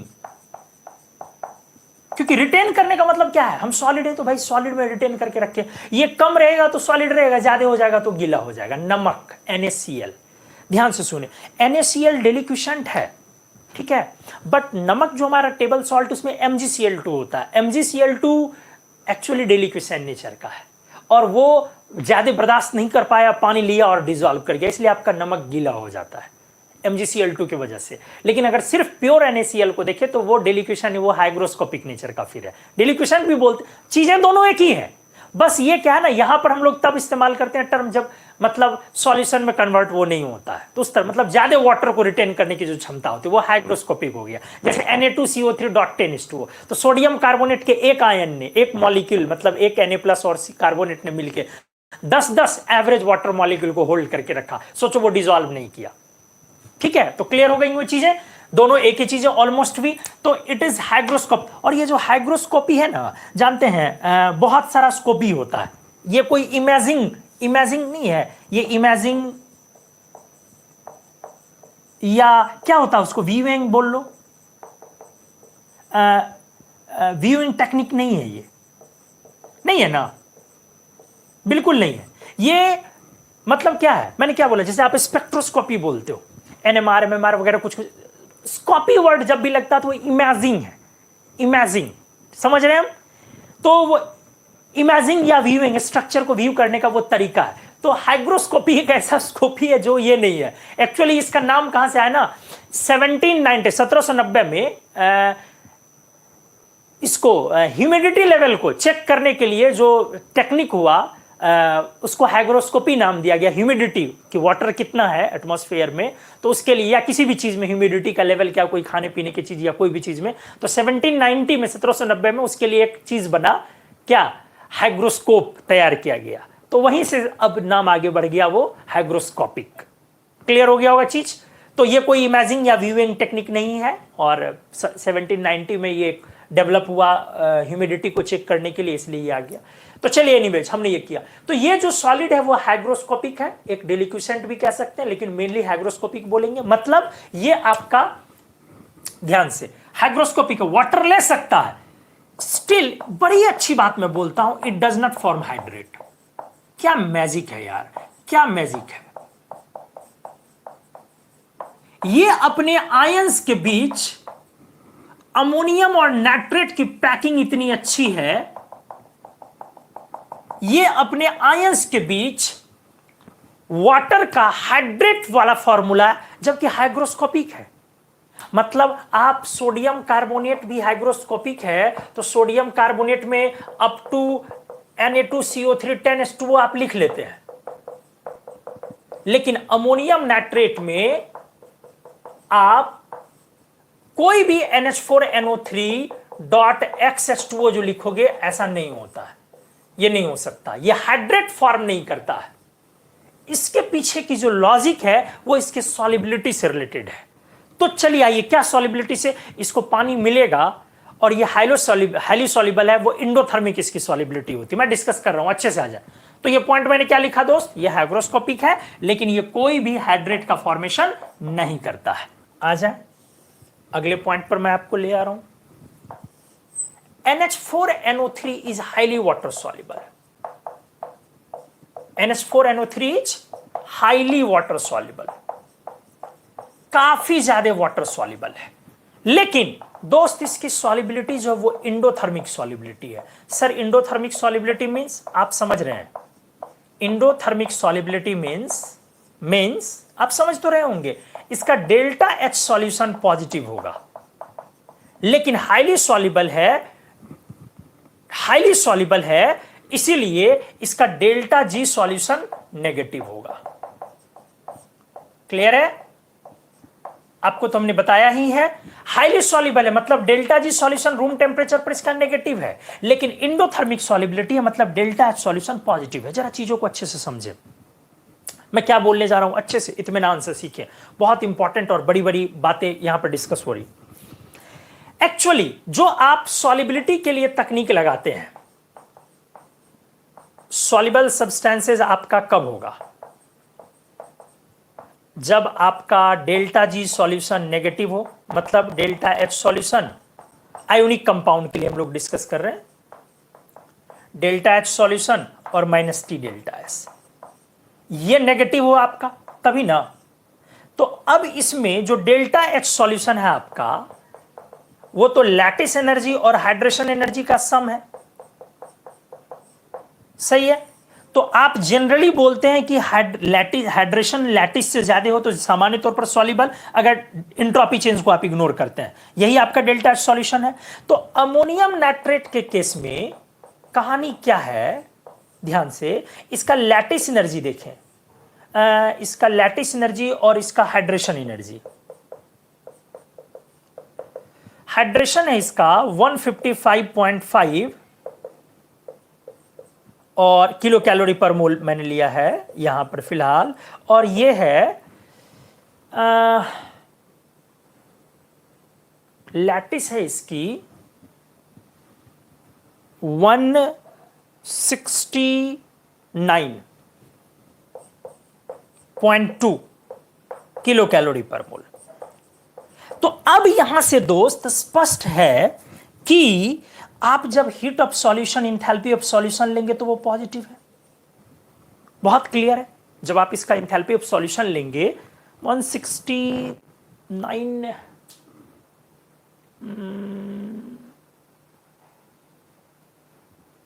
163.9 है, शायद 163.9 है। थोड़े से वैल्यू से मैं मिस कर रहा हूं, शायद ये होगा 163.9 या 1 अमोनियम नाइट्रेट। एक मिनट मैं चेक कर दे रहा हूं, मैं एक मिनट चेक कर रहा हूं। 163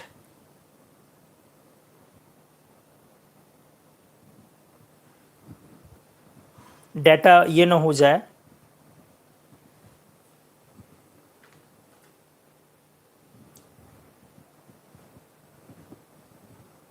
जी हाँ 163.8, हाँ सही है, सही यही वाला वैल्यू 163.8 सही ही था। तो ये वाला है। तो आपका इंथैल्पी ऑफ सॉल्यूशन क्या पॉजिटिव, मतलब एक समझाने के लिए, एग्जैक्ट डाटा तो आपको हमेशा याद नहीं रह सकता, ये बात मैं समझ सकता हूं। लेकिन आपने क्या देखा कि जो आपकी लैटिस एनर्जी की वैल्यू है वो 163.8 और हाइड्रेशन एनर्जी की जो वैल्यू 1.55। अब जब आप सम करेंगे तो लैटिस को पॉजिटिव लेंगे और हाइड्रेशन को नेगेटिव करेंगे, तो आपका after all enthalpy of solution क्या आया दोस्त, पॉजिटिव आया। तो जब ये पॉजिटिव आया तो एक बड़ा टेंशन है कि मतलब लैटिस ज्यादा हाइड्रेशन से, बावजूद उसके अमोनियम नाइट्रेट हाईली सॉल्युबल है। इसका मतलब कौन सा फैक्टर बड़ा है? Actually delta S becomes large positive. ये बड़ा पॉजिटिव है, जिसके कारण ये वाला and hence T delta S becomes large negative. अब तो चीजें आपको समझ में आ गई होंगी। Actually delta S large positive है, मतलब इंट्रोपी बढ़ रहा है, इंट्रोपी चेंज पॉजिटिव हो गया। क्योंकि जब आप अमोनियम नाइट्रेट को पानी में डालते, बहुत फील करने वाली चीज है। सर ऐसा क्यों हुआ होगा? देखो अच्छे से मैं फील करवाता हूं। जैसे ही आपने अमोनियम नाइट्रेट को पानी में डाला, देखो कैसे, नाइट्रेट यही आपका,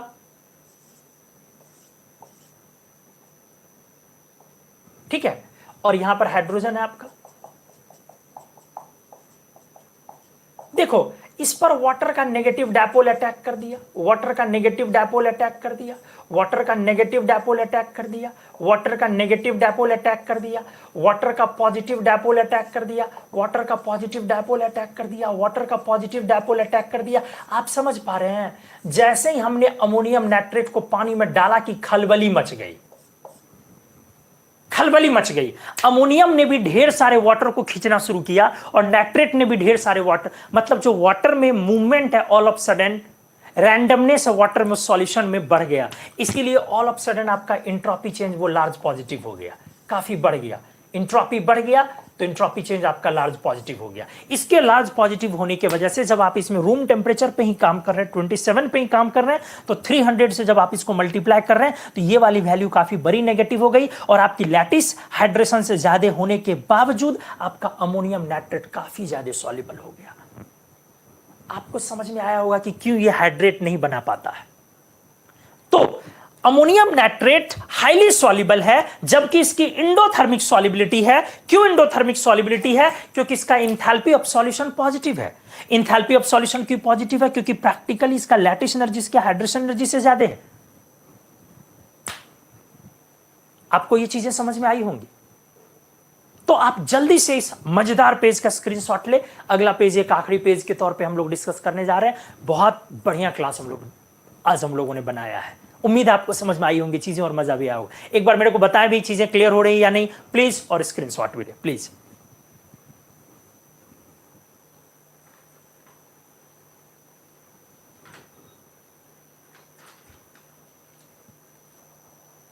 तो दोस्तों हम लोग इस आखिरी पेज में क्या बात करें? हमने पहले बोला पिछले वाले पेज का हम लोग आखिरी एक लाइन पहले इस्तेमाल कर ले। क्या? अमोनियम नाइट्रेट हाईली सॉल्युबल है। मैं आपको दिखाता हूं एक बार वैल्यू से। ये तो मैंने क्लियर कर दिया कि उसका इंथैल्पी ऑफ सॉल्यूशन जो है अमोनियम नाइट्रेट का वो पॉजिटिव एक्चुअली, फिर भी वो रूम टेम्परेचर पर सॉल्युबल है क्योंकि इंट्रोपी चेंज काफी बड़ी है, लार्ज इंट्रोपी चेंज की वजह से है। एक बार मैं एक वैल्यू लिखता हूं, देखो सॉल्युबिलिटी, उसी में मैं ऐसे लिख रहा हूं ऑफ NH4NO3 का अंदाजा थोड़ा सा लगाना। एट 20 डिग्री सेंटीग्रेड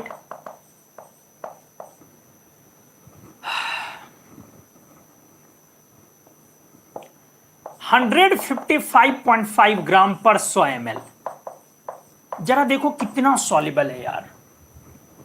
100 ml में 100 ml में 155.5 ग्राम है इसकी सॉल्युबिलिटी।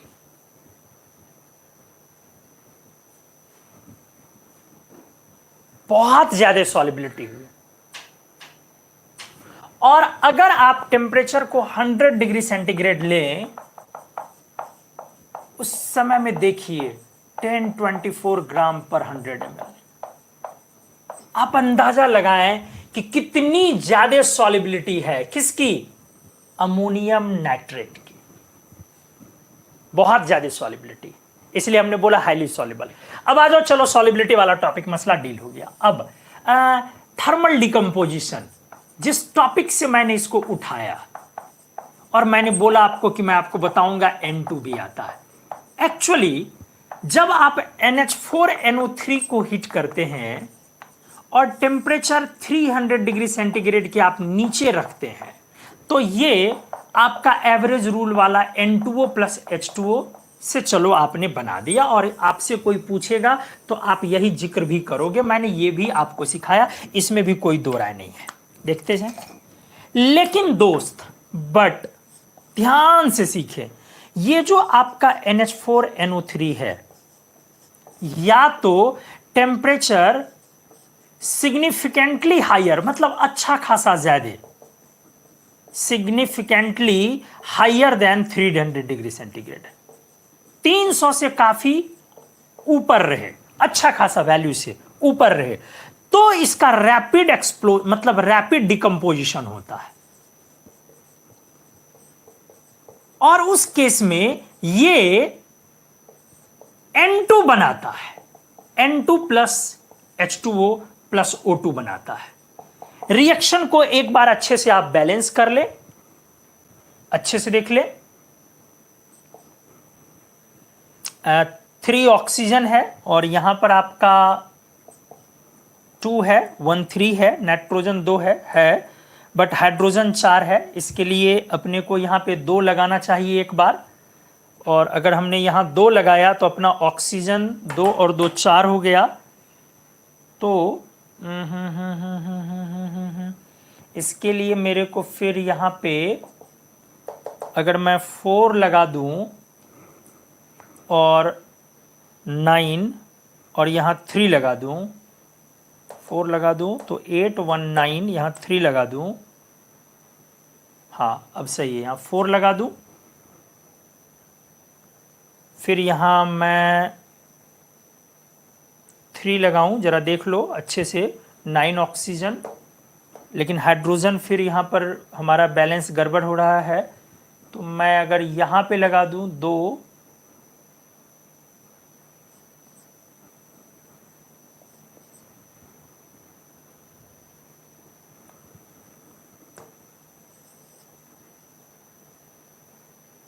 अब क्या मसला हो रहा है? अब बैलेंस हो गया शायद, देख लें आप, सिर्फ नाइट्रोजन ही यहाँ पर डबल करना है, शायद बैलेंस्ड है। देख लें कैसे, 8 हाइड्रोजन है आपका, 8 हाइड्रोजन है, और ऑक्सीजन है आपका 6, और ऑक्सीजन है आपका 4 to 6, और नाइट्रोजन 4, बैलेंस हो गया दोस्त। तो भले ये 2 मोल है, लेकिन ये तो सॉलिड है ना, ये तो सॉलिड है, और ये सारे तो 100, मतलब हमने काफी हिट किया है, ये है। तो जरा एक बार वॉल्यूम एक्सपेंशन को जरा देखिए, वॉल्यूम एक्सपेंशन, सॉलिड की वॉल्यूम तो यहां पे ऑलमोस्ट 0 हम लोग लेने वाले हैं गैस के रिस्पेक्ट में, तो ऑलमोस्ट 0 वॉल्यूम से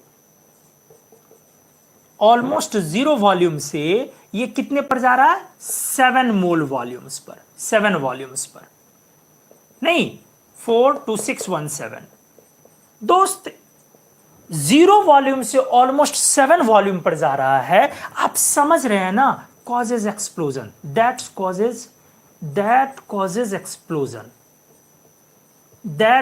एक्सप्लोजन। यही वजह है कि ये विस्फोट करता है। And so NH4NO3 used as explosive. अच्छे से देखेंगे, एक्सप्लोसिव। आपको शायद पता होगा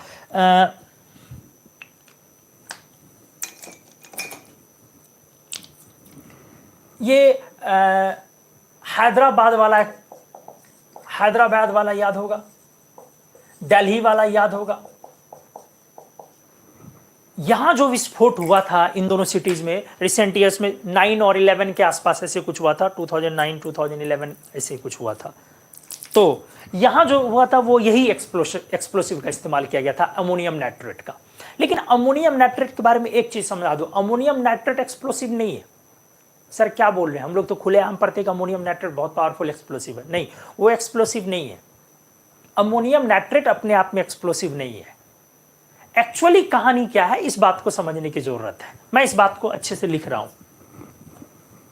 हैदराबाद विस्फोट जो हुआ था और दिल्ली, दोनों में अमोनियम नाइट्रेट हुआ था। पहले तो खूब होता था, अब तो बहुत सारे देश में इसको बैन कर दिया गया। ध्यान से देखिए, मैंने बोला NH4NO3 itself is not an explosive. ये कोई एक्सप्लोसिव नहीं है। कौन? NH4NO3। तो सर इसको एक्सप्लोसिव पढ़ते क्या है? ध्यान से, it is used to make explosive mixtures. हां, एक्सप्लोसिव मिक्सचर्स के रूप में को बनाने के लिए हम लोग इसको इस्तेमाल करते हैं। along with, it is used to make explosive mixtures along with several detonators। समझ में आया दोस्त? detonators like RDX, like TNT, ट्राइनाइट्रोटोल्यूएन, RDX, rapid detonating explosives, बहुत सारे RDX और TNT वगैरह के साथ इसको मिक्स करके हम एक्सप्लोसिव मिक्सचर तैयार करते हैं। एंड सम फ्यूल वाइल्स, कुछ फ्यूल वाइल्स लाइक एल्यूमिनियम वाइल। सर एक बार अच्छे से समझा दें, अब क्या बोल रहे हो? मैंने बोला कि ये अपने आप में एक्सप्लोसिव नहीं है। एक्चुअली हम लोग इसको कुछ एक्सप्लोसिव मिक्सचर बनाने के लिए इस्तेमाल करते हैं। कुछ डेटोनेट समझते हैं आप? डेटोनेट जिसको जैसे नॉक करने पर, हिट करने पर वो एक्सप्लोजन में जाता। तो कुछ डेटोनेटर के साथ हम इसको मिला करके इस्तेमाल करते हैं और तब ये पावरफुल एक्सप्लोज करता है। तो एक्चुअली एक्सप्लोड करने के पीछे का लॉजिक क्या है कि ये 0 वॉल्यूम एक्चुअली इतने वॉल्यूम में जा रहा है। और ये कब होता है? 300 डिग्री सेंटीग्रेड। यदि आप चाहो तो बिना डेटोनेटर के साथ इस्तेमाल करो, तो भैया कौन जाएगा एक्सप्लोजन कराने के लिए 300 का ऊपर? कौन इस्तेमाल करेगा? अरे गर्म थोड़ी ना करता है यार। इसको 7 वॉल्यूम में कन्वर्ट करने के लिए N2 plus O2 plus H2O बनाने के लिए कोई हीट थोड़ी ना करेगा। तो लोग क्या करेगा ना, इसको इस्तेमाल कर देगा। इस ऑप्शन के बदले में यहां पर क्या रख देगा? डेटोनेटर्स रख देगा, जैसे RDX रख दिया। तब ये रूम टेम्परेचर पर क्या हो सकता है? पावरफुल एक्सप्लोसिव हो गया, एक्सप्लोजन हो गया यहां। तो फिर वापस वही चीज बन गया, 7 वॉल्यूम। थोड़ा सा और बस मतलब 2 मिनट का बस काम है। तो बस इतना जब आपने इंतजार किया तो 2 मिनट और इंतजार कर लिया जाए प्लीज। जल्दी से इसका स्क्रीनशॉट ले लिया जाए प्लीज।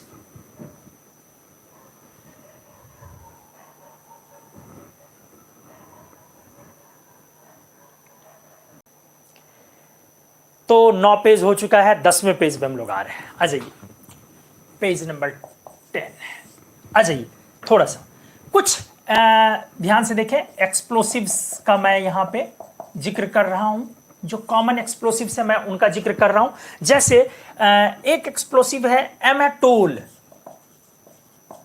एमाटोल, एक है एमोनल, एमोनल, और एक है जैसे क्या लिखते हैं एमाटेक्स। ये सब एक्सप्लोसिव का नाम है। एएनएफओ एक्सप्लोसिव का नाम है। और एक होता है एस्ट्रोलाइट, इसको भी मैं समझा दे रहा हूं। एस्ट्रोलाइट को मैं नीचे समझाऊंगा, एस्ट्रोलाइट को मैं नीचे समझाता हूं, ठीक है। मैं इसको समझाता हूं, देखो नाम से क्लियर है। एमाटोल, एमाटोल में अमोनियम नाइट्रेट और एंड टीएनटी है, इसीलिए नाम ऐसा बना एमाटोल टीएनटी, ट्राइनाइट्रो टॉल्विन। तो टॉल से देख रहे हो, ये ट्राइनाइट्रोटॉल्विन क्या होता है, ये ट्राइनाइट्रोटॉल्विन, ऐसे नाम आया। एमोनल, नल, अल, एल्यूमिनियम वाइल वाला, यहां से देखो ये पकड़ाया NH4NO3 एंड क्या एल्यूमिनियम वाइल, ठीक है। एमेटेक्स, टेक्स, ध्यान से, तो इसमें NH4NO3 RDX। तो सर RDX में तो X आया, T कहां से आया, एंड TNT भी नहीं समझे, T कहां से आया, इसमें दो चीज हो गया। एक देखो T को, T से आ गया TNT भी, और X एक्सप्लोसिव ये वाला यहां से आ गया RDX भी, तो दोनों मिला दिया इसमें, तो एमेटेक्स हो गया। अब आ गया ANFO, ANFO देखो ध्यान से, ये हो गया NH4NO3 and aluminium while, sorry हाँ aluminium while, sorry aluminium while लिख रहा हूं, नहीं नहीं नहीं, AN है ना, ANFO, fuel while, fuel while, fuel while, fuel while, बहुत सारा फ्यूल वाइल हम लोग लेते हैं। तो हम लोग क्या करते हैं, इसको 94% हम लोग लेते हैं, और इसको हम लोग 6% लेते हैं। और ये वाला जो है ना ANFO थोड़ा इंपॉर्टेंट होता है इस मामले में ना। इस मिक्सचर को हम लोग इस्तेमाल करते हैं किस चीज के लिए, used in blasting, used for blasting in coal mines, coal mines और मेटल माइनिंग। समझ में आया, कोल माइंस में जो ब्लास्ट कराया जाता है, बड़ा बड़ा ब्लास्ट ना, वो ये किया जाता है, metal mining.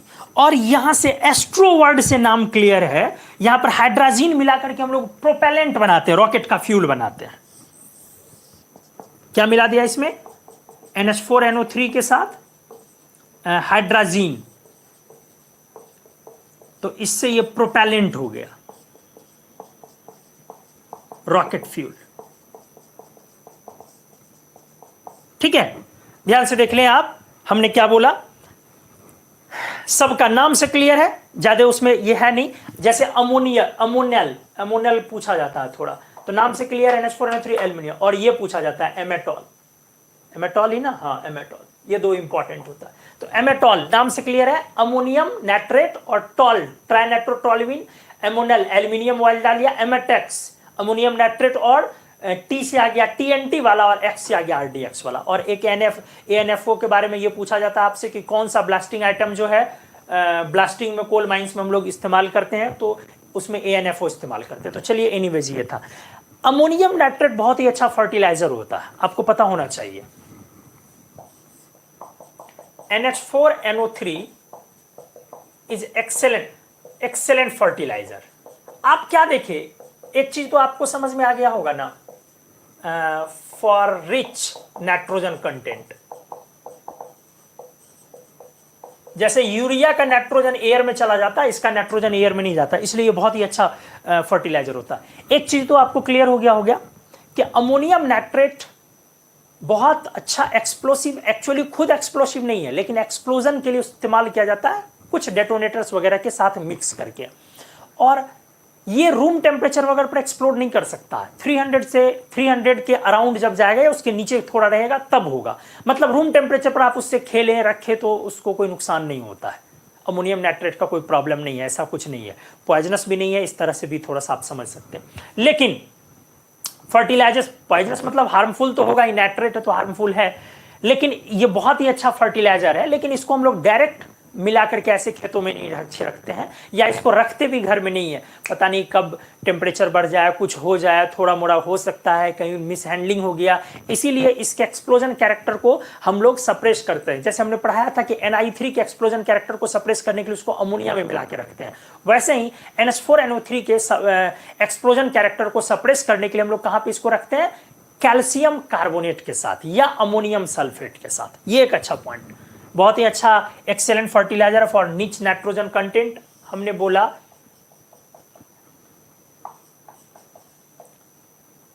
To suppress its explosion character often it is kept or stored along with, किसके साथ बोला मैंने दोस्त, कैल्शियम कार्बोनेट और अमोनियम सल्फेट। तो बहुत सारी बातें हमने की, अब तो करते रहो, खत्म नहीं होने वाली है। लेकिन हमने कंपटीशन के लिए बहुत सारे काम का चीज किया।